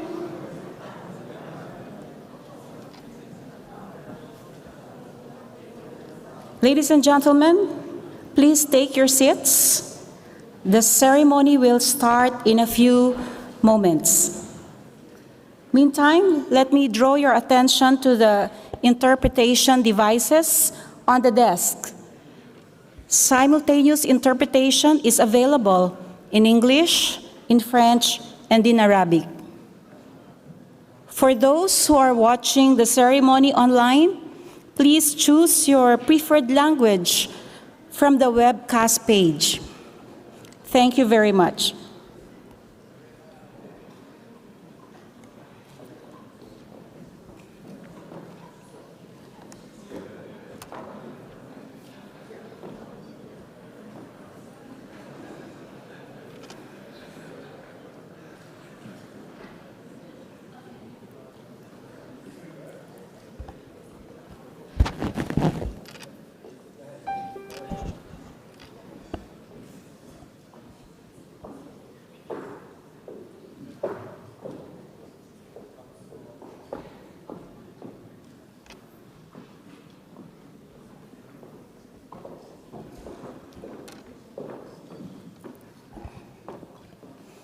Excellencies, delegates, ladies and gentlemen, good afternoon to everyone, and welcome to the awards ceremony of the UNESCO King Hamad bin Isa Al Khalifa Prize for the use of ICT in education.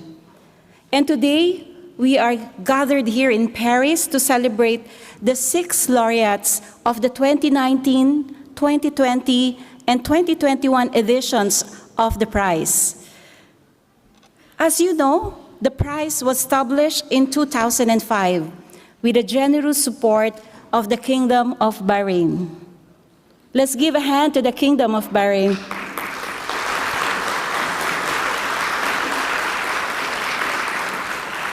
Shall I say that, funded by the Kingdom of Bahrain and established in 2005, the UNESCO King Hamad bin Isa Al Khalifa Prize for the use of ICT in education recognizes and advocates for the innovative use of digital technologies to enhance teaching, learning, and the overall education.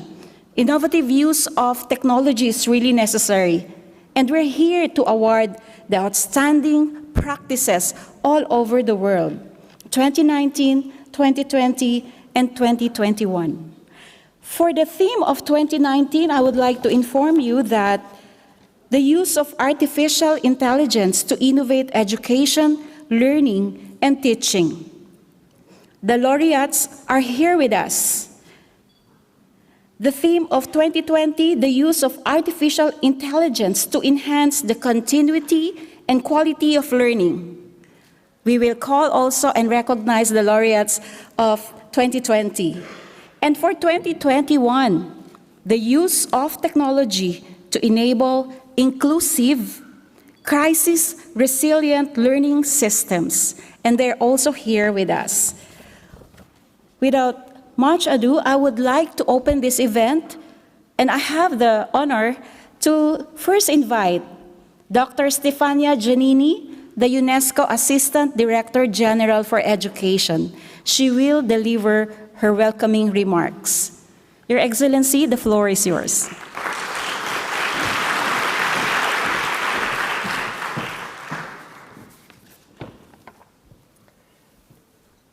Your Excellency, Dr. Majed bin Ali Al Noaimi, Minister of Education of the Kingdom of Bahrain, Your Excellency, Mr. Sheikh Khalifa Hamad Al Khalifa, Ambassador of the Kingdom of Bahrain to France and Permanent Delegate at UNESCO, distinguished members of the international jury, Excellencies, dear friends, it's a great pleasure for me, really, to welcome all of you today to the award ceremony of the UNESCO King Hamad bin Isa Al Khalifa Prize, an important prize, a flagship of this house, for the use of information and communication technologies in education. Today's is an extra special ceremony, as we know, as we celebrate 3 editions, 2019, 2020, 21, all together, when it was created in 2005 to showcase best practices in the use of technology to enhance teaching, learning, and overall education performance. This prize was a kind of trailblazer, as the moderator has already mentioned. Now, with a new contest, a new landscape, we are moving, the acceleration for sure of the digital revolution, digital transition is one of the main challenges and the big opportunities at the same time that governments are facing today.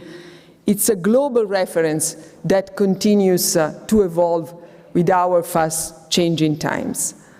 I'm really honored to welcome the Minister of Education of the Kingdom of Bahrain, Mr. Majed bin Ali Al Noaimi, representing His Majesty the King, who actually initiated this award and had the vision to propose at UNESCO this initiative.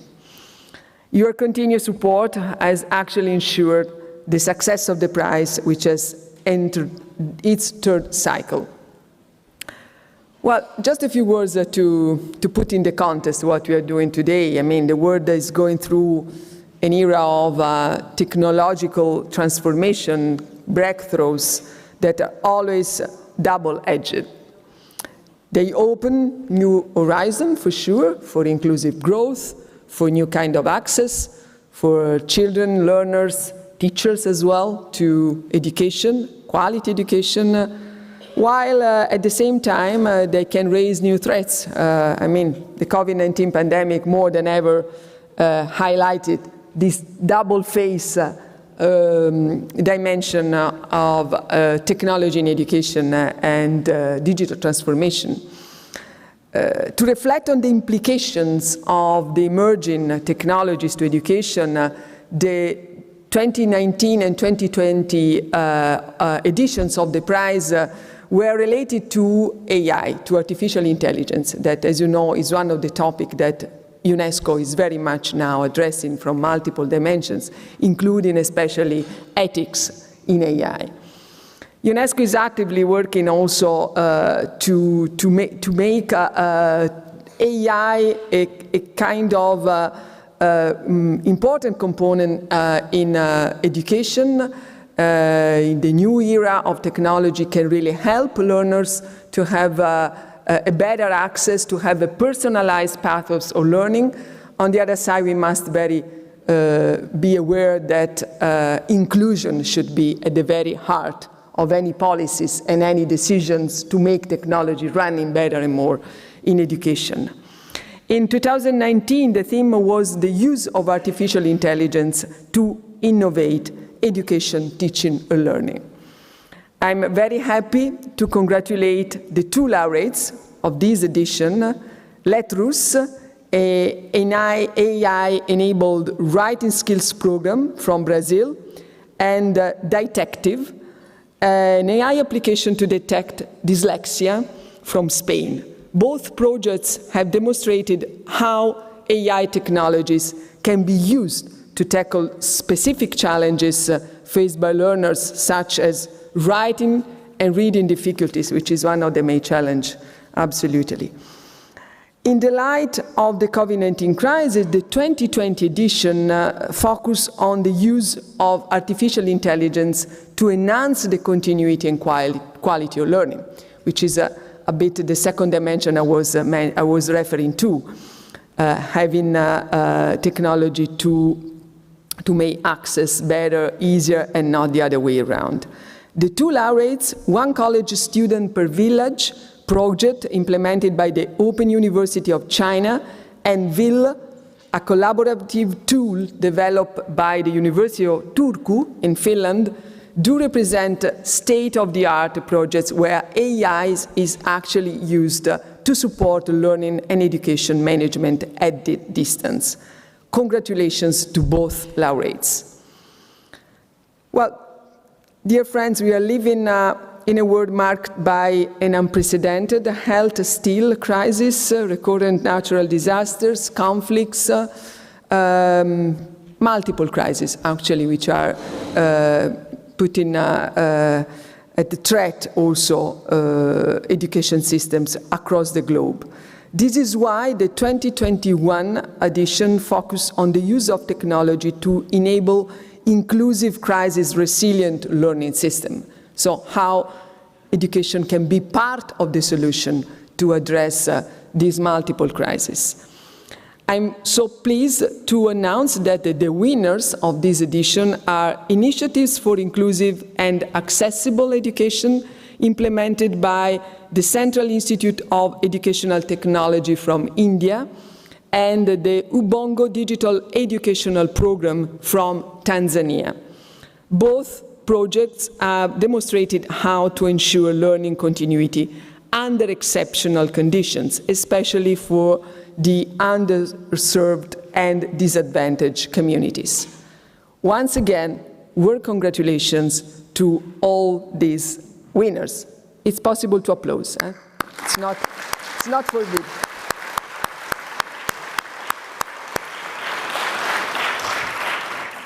Well, to conclude, next week, UNESCO is also hosting another important initiative. As you all know, I'm sure we are very much under pressure in my sector, but I mean, whole the House is very much keen to welcome some 140, we'll see, ministers in person, education mostly, but also some other fields like finance and development.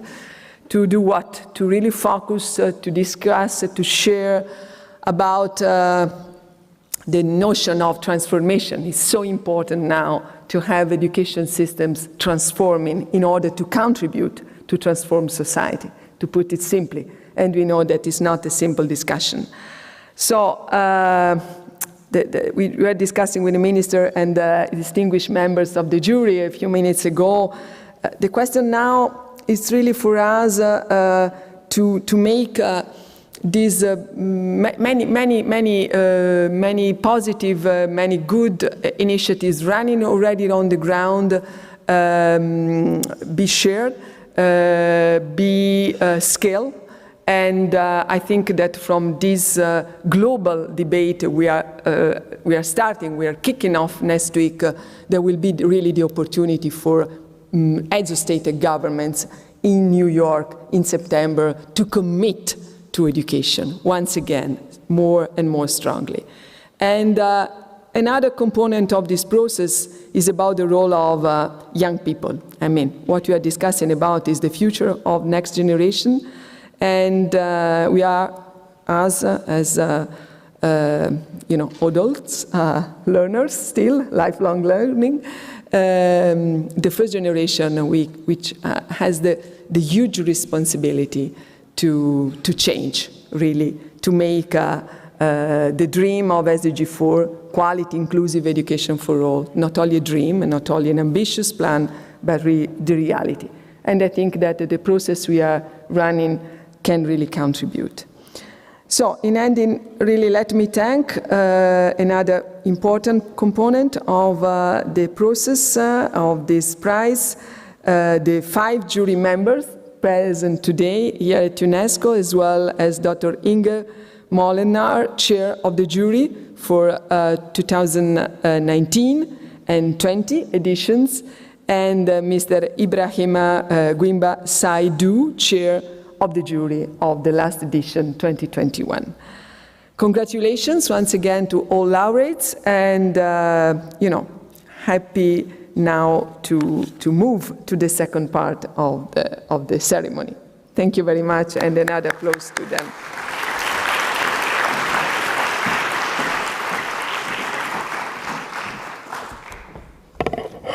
Thank you very much, Dr. Stefania Giannini, the UNESCO Assistant Director General for Education. We are again inspired on, leaving no one behind, and that's the use of ICT in education. And for now, I would like to invite His Excellency, Mr. Majed bin Ali Al Naumi, Minister of Education of the Kingdom of Bahrain, to take the floor. Your Excellency, please.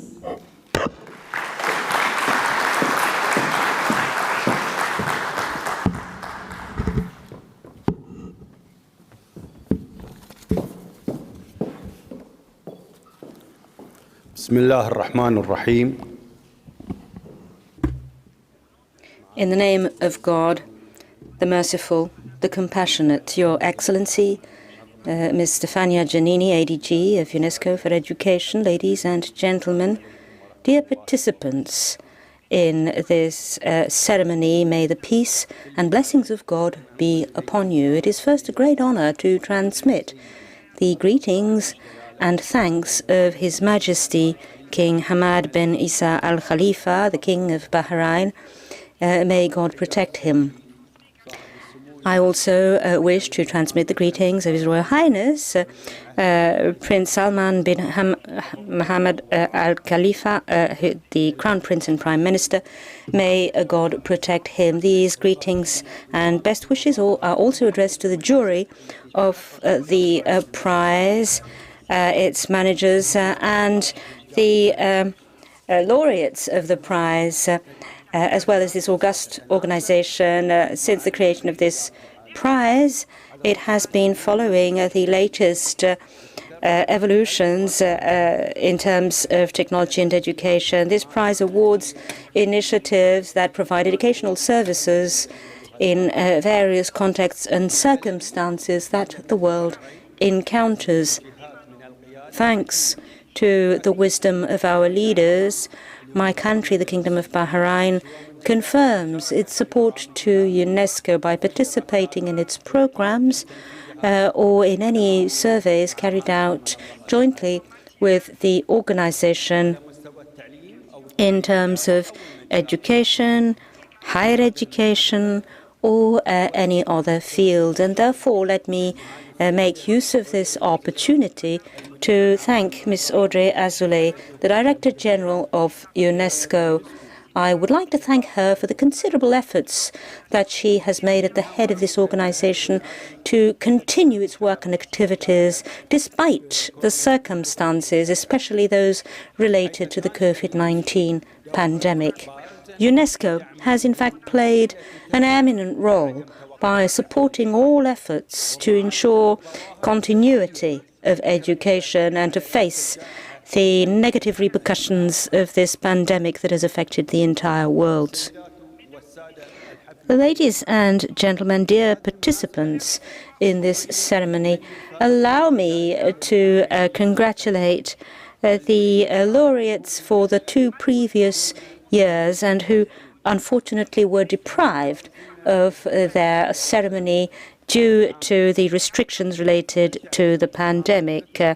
I am talking about the laureates of 2019, the Letters Writing Skills Program from Brazil, and the Detective Program for screening for dyslexia from Spain. Also, I'd like to congratulate the laureates of 2020, the Chinese program, 1 college student per village, and the collaborative education platform from Finland, VIL. They are with us here today jointly with the laureates of 2021. Inclusive and accessible education initiatives from India, and from Tanzania, the Ubongo project, the greatest educational digital program in Africa. I am especially proud to be able to confirm here that the UNESCO King Hamad bin Isa Al Khalifa Prize for the use of ICTs in education has become a very prestigious award that recognizes innovative initiatives that are part of a theme selected for each year it is awarded. The aim of this prize is to follow any new evolutions in terms of technology, ICTs everywhere in the world, and to face any situation that may impact education. And I would like to reiterate here my thanks to Ms. Audrey Azoulay, the Director General of UNESCO. I'd like to thank her for her precious support, and let me recall what she said about the prize when she mentioned that this was among the greatest prizes thanks to the support provided by our king, the King of Bahrain. Indeed, this prize is a very important prize open to the world to help students and teachers wherever they may be. It is therefore a prize for the future in a field that is of particular importance and interest to UNESCO. Dear participants, my country, the Kingdom of Bahrain, has made many efforts to ensure the continuity of education during the pandemic. This was possible thanks to the support provided by our sovereign, His Majesty King Hamad bin Isa Al Khalifa, the King of Bahrain. May God protect him. In his speech at the beginning of the pandemic, His Majesty expressed the great interest that he has for the field of education and welcomed all efforts made in the fields of education. And this is thanks to the great interest that His Majesty has for education. And this has motivated us to do more, to cooperate, to face the terrible pandemic and to reduce the negative effect that it has had on education. His Royal Highness, the Crown Prince and Prime Minister, Prince Salman bin Hamad Al Khalifa, may God protect him, also played a very important role to create the favourable conditions that would enable students to continue their studies by setting up all necessary health precautions and measures. The Ministry of Education continued providing education thanks to the education portal that enabled us to put online many materials, activities and courses. And since the beginning of the pandemic in 2019, this portal has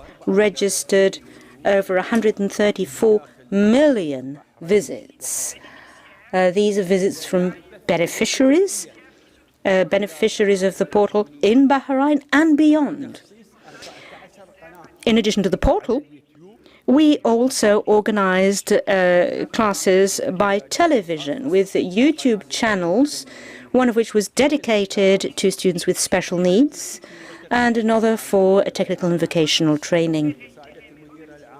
Finally, I'd like to express my thanks and congratulations to Madam Director General and distinguished members of the jury and all those who participated in the organization of this ceremony. I am proud to assure you that the Kingdom of Bahrain, under the leadership of our sovereign, His Majesty the King, will continue always to cooperate with UNESCO to implement these programs and to achieve the objectives to expand education and the founding principles of peace. I would now like to show you a film about education in Bahrain. Formal education in Bahrain is a long-standing program. The first public school opened in 1920 in the kingdom. So this is more than 100 years of official formal education in the Kingdom of Bahrain. And you will be able to watch also the musical group and orchestra who will support also this celebration outside the room. I thank you warmly. Thanks for being with us, and may the peace of God be upon you.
انت الابو والام وعيالي، وانت كلام النور في بالي،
Thank you very much, Your Excellency, and thank you very much to our students from the Kingdom of Bahrain.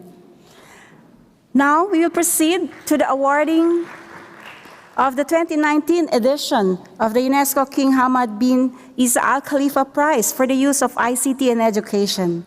And I would like to invite the chair of the jury of 2019 edition, Ms. Inge Molinar, to the lectern. Please, Ma'am Inge.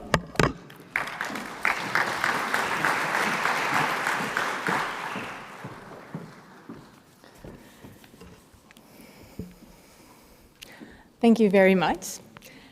And before we proceed, I would like to invite the Minister of Education, Mr.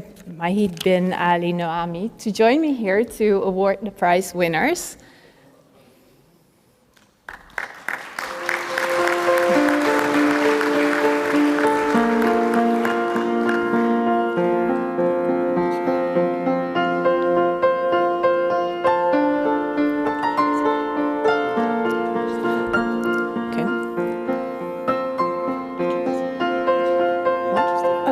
And the DJ to join me here as well, sorry.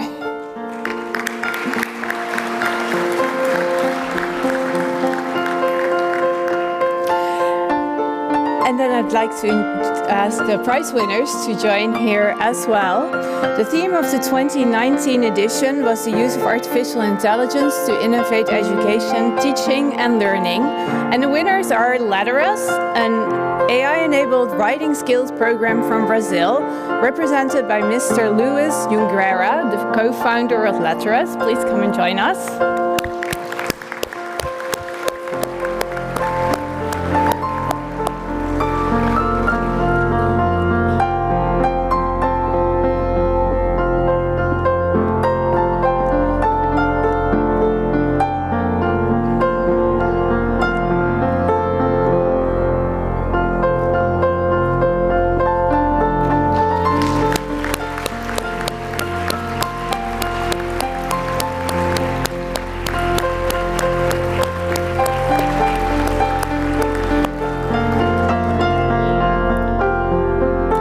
The second winner of the 2019 edition is Change Dyslexia, an AI application to detect dyslexia from Spain, represented by Maria Luz Ranchos Sanchez, the co-founder of Change Dyslexia.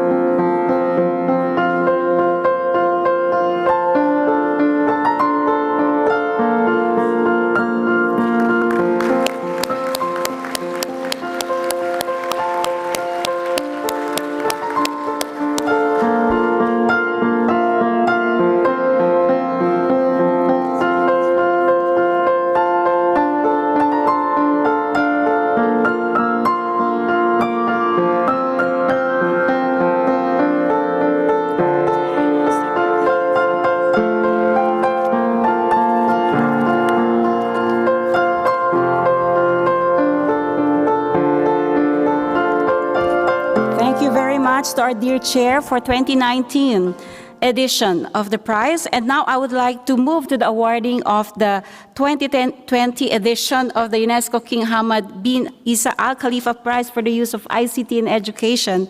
And I would like to invite again the chair of jury for 2020 edition, Ms. Inge Molinar, to the stage to continue reading our awardees. Ma'am Inge.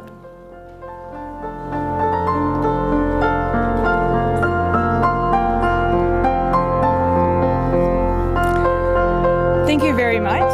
We still have the minister and the DJ here, so we continue with the 2020 edition.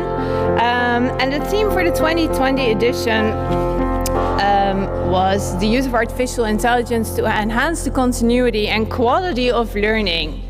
And the winners here are the one college student per village project from the Open University of China, represented by Mr. Ying Yang, the ambassador permanent delegate of China to the UNESCO.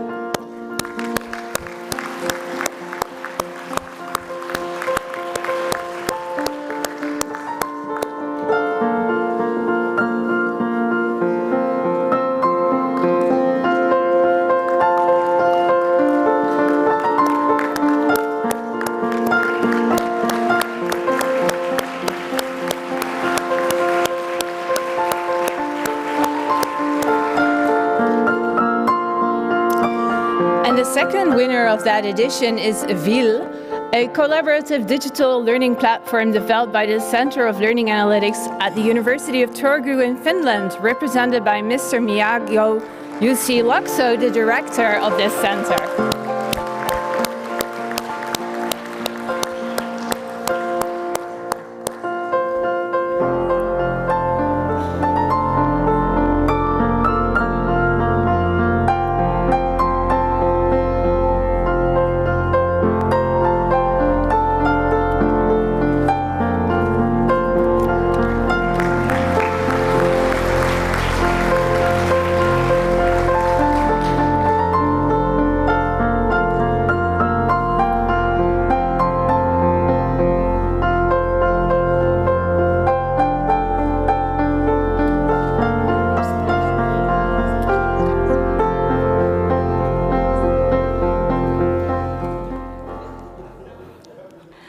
Thank you very much, our chair. And I would like to request our laureates to give a few minutes to deliver their speech, starting with 2019 awardee and then 2020.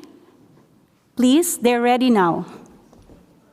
Let's give a hand to 2019 laureate.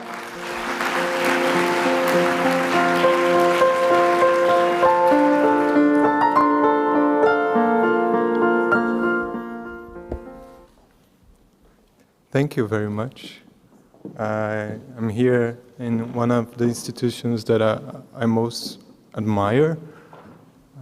UNESCO for me is, it represents, I think, resilience. It is an institution that will celebrate 80 years and valuing education. That is something that when I look in the microcosmos of my life as a teacher in a regular basis, talking about literacy, education, dialogue seems to be neglected by authorities, and it makes us want to many times give up, and to be here now, being recognized by the work, it's something that it moves me a lot inside, and I really want to thank you very much for this this acknowledgement, and thank you.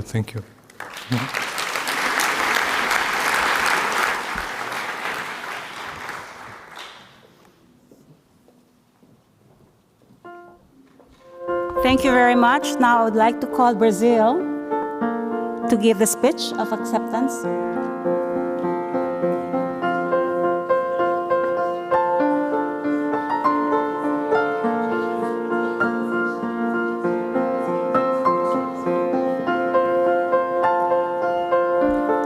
I would like to call now Spain to give the message.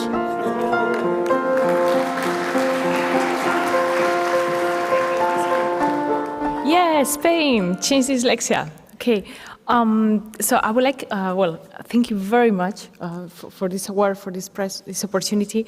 So, Change Dyslexia is based in Spain, and it's a social venture to tackle dyslexia. Dyslexia is a learning disorder that affects 10% of the population, and currently there are 3 barriers of dyslexia worldwide. The first barrier is that dyslexia is a hidden disorder. Most of the people who have dyslexia do not know that they have dyslexia. So for this, in Change Dyslexia, we have created a machine learning-based screener to detect dyslexia in schools. Nowadays, over 350,000 children in Spain have used this screener. The second barrier are literacy difficulties. So when you have dyslexia, you have difficulties in reading and writing. So for that, we created a treatment tool, a support tool with exercises so children can improve their reading and writing.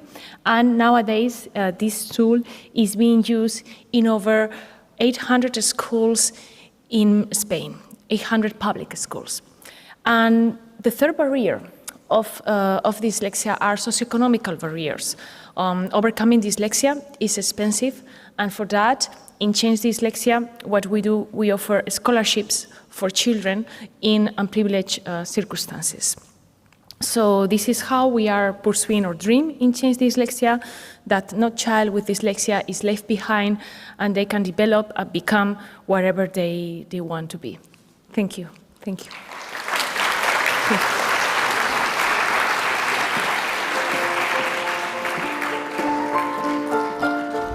Thank you so much to our 2019 awardees.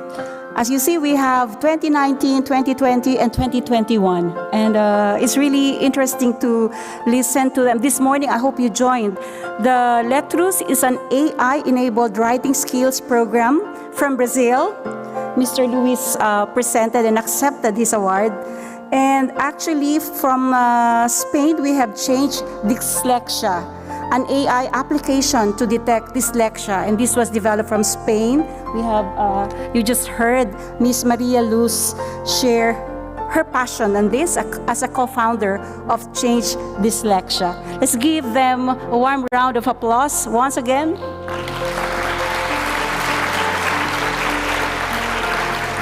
For 2020, so I'm not confused now, but I would like to tell you that China made one college student per village project implemented by the Open University of China.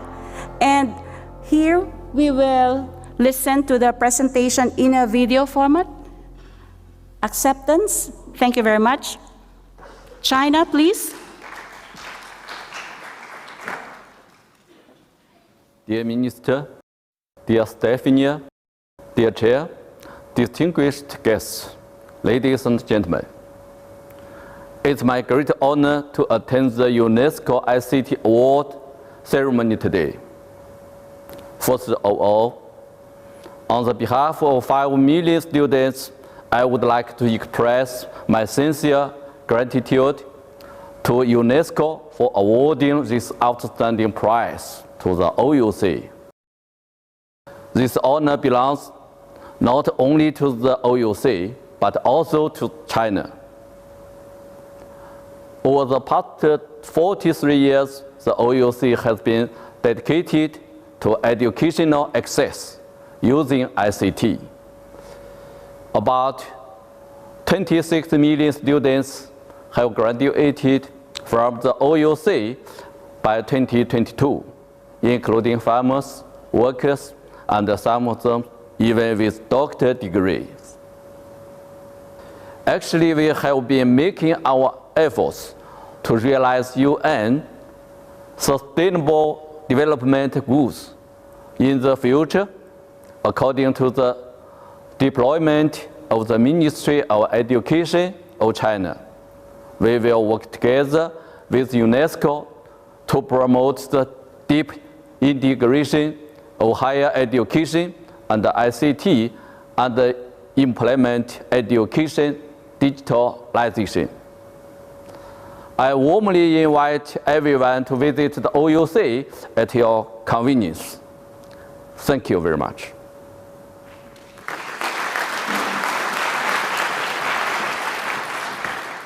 Congratulations, China.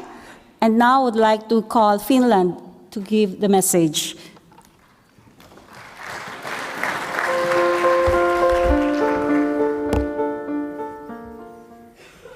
Your Excellencies, ladies and gentlemen, first of all, I would like to thank UNESCO and the Kingdom of Bahrain for recognizing our life mission with this award. My name is Mikko Laakso, and I present University of Turku's Research Institute for Learning Analytics in Finland. Globally, 6 out of 10 children don't learn the basic skills in reading and mathematics during their school years. We are still far away from reaching the United Nations Sustainable Development Goal of ensuring quality education for all. Finding research-based answers to this challenge has been our mission from the day one. In 20 years, we have improved children's learning in a large scale. We have grown to be #1 educational platform in Finland together with increasing interest from multiple countries. We have shown that using learning analytics with AI is one of the key solutions to improve the quality of education in a large scale. Our work would not have been possible without the collaboration between teachers and researchers.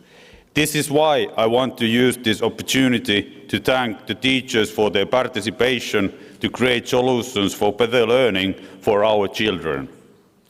I would also like to give credit to our amazing Ville team, another expert in our university, as well as our national and international research collaborators who have all made this progress possible. Because what we want to do, we want to help every learner in need as early as possible with an effective intervention. Thank you.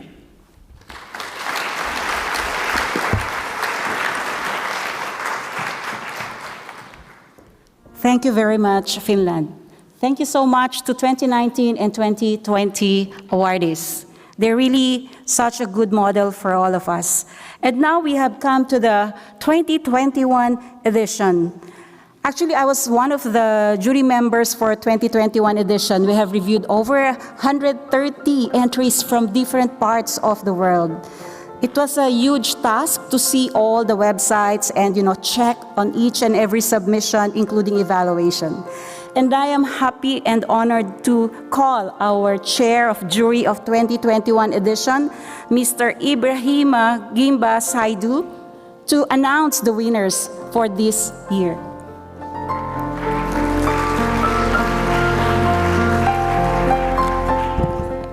Thank you very much, and good morning all.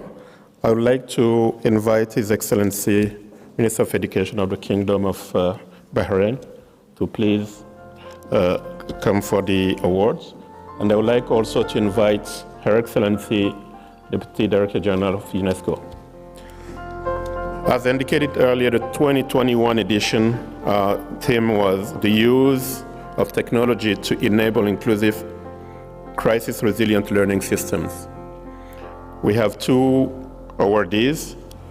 First one is the Initiatives for Inclusive and Accessible Education from the Central Institutes of Education and Technology, National Council for Educational Research and Training, India.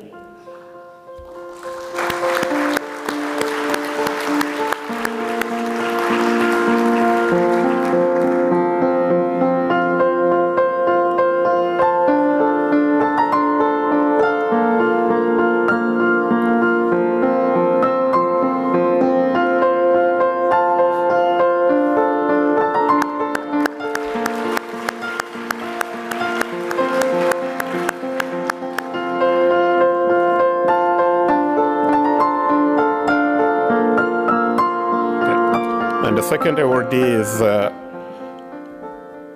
Ubongo Digital Educational Program, Ubongo from the United Republic of Tanzania.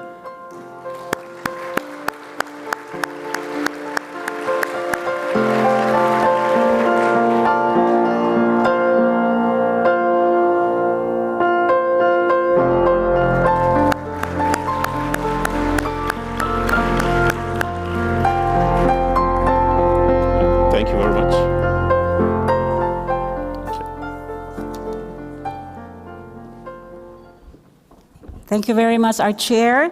And I would now like to call on India for his acceptance speech. Sir, the floor is yours.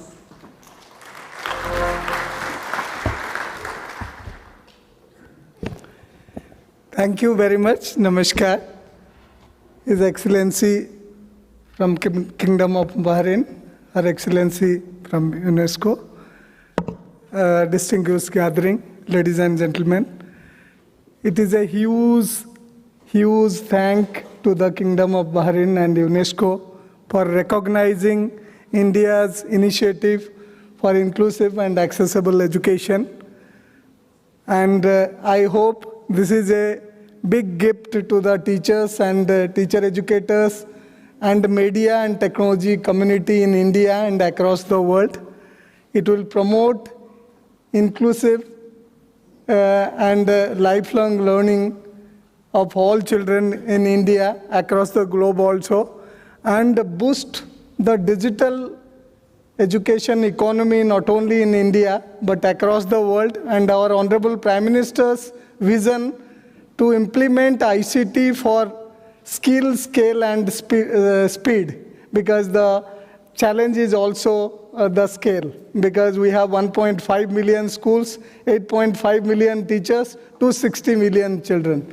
So indeed it is a boon, and also it will help us to train the new generation of teachers and teacher educators in newer technologies and AI implementation in the field. So once again, thanks a lot to UNESCO and the Kingdom of Bahrain for this recognition to India. I hope this will be boon for us back in the country and for all of us. Thank you.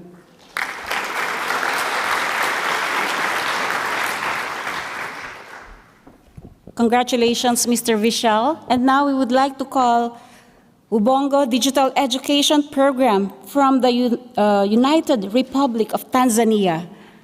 Please.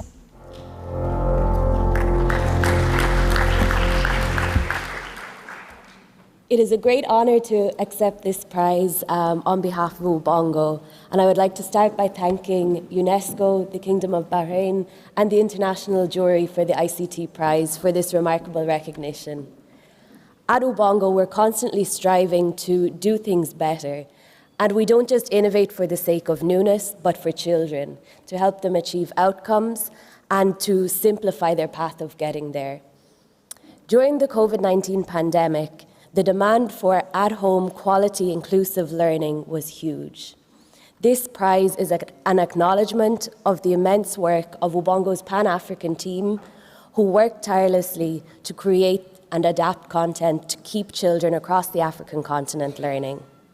We are grateful for our partnerships with broadcasters, distributors, community-based organizations and development partners, and of course, along with the parents, teachers, and children who co-create with us to make our content so special. I would also like to share that everything we do is to serve the children of Africa. They are the largest demographic in the world, and so they are our future.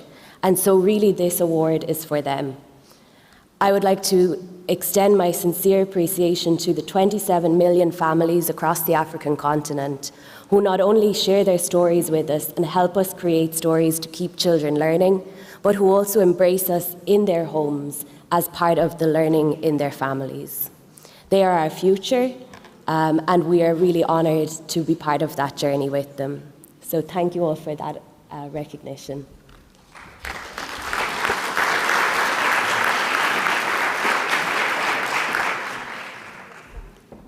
Thank you very much, Ms. Ryan. Now I would like to call back on stage all the winners from 2019, 2020, and 2021 for a group photo. May I also invite members of the international jury to come up on stage.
Thank you very much. I would like to ask our beautiful student from Bahrain to come, please. His Excellency would like to give a token of appreciation to ADG Giannini.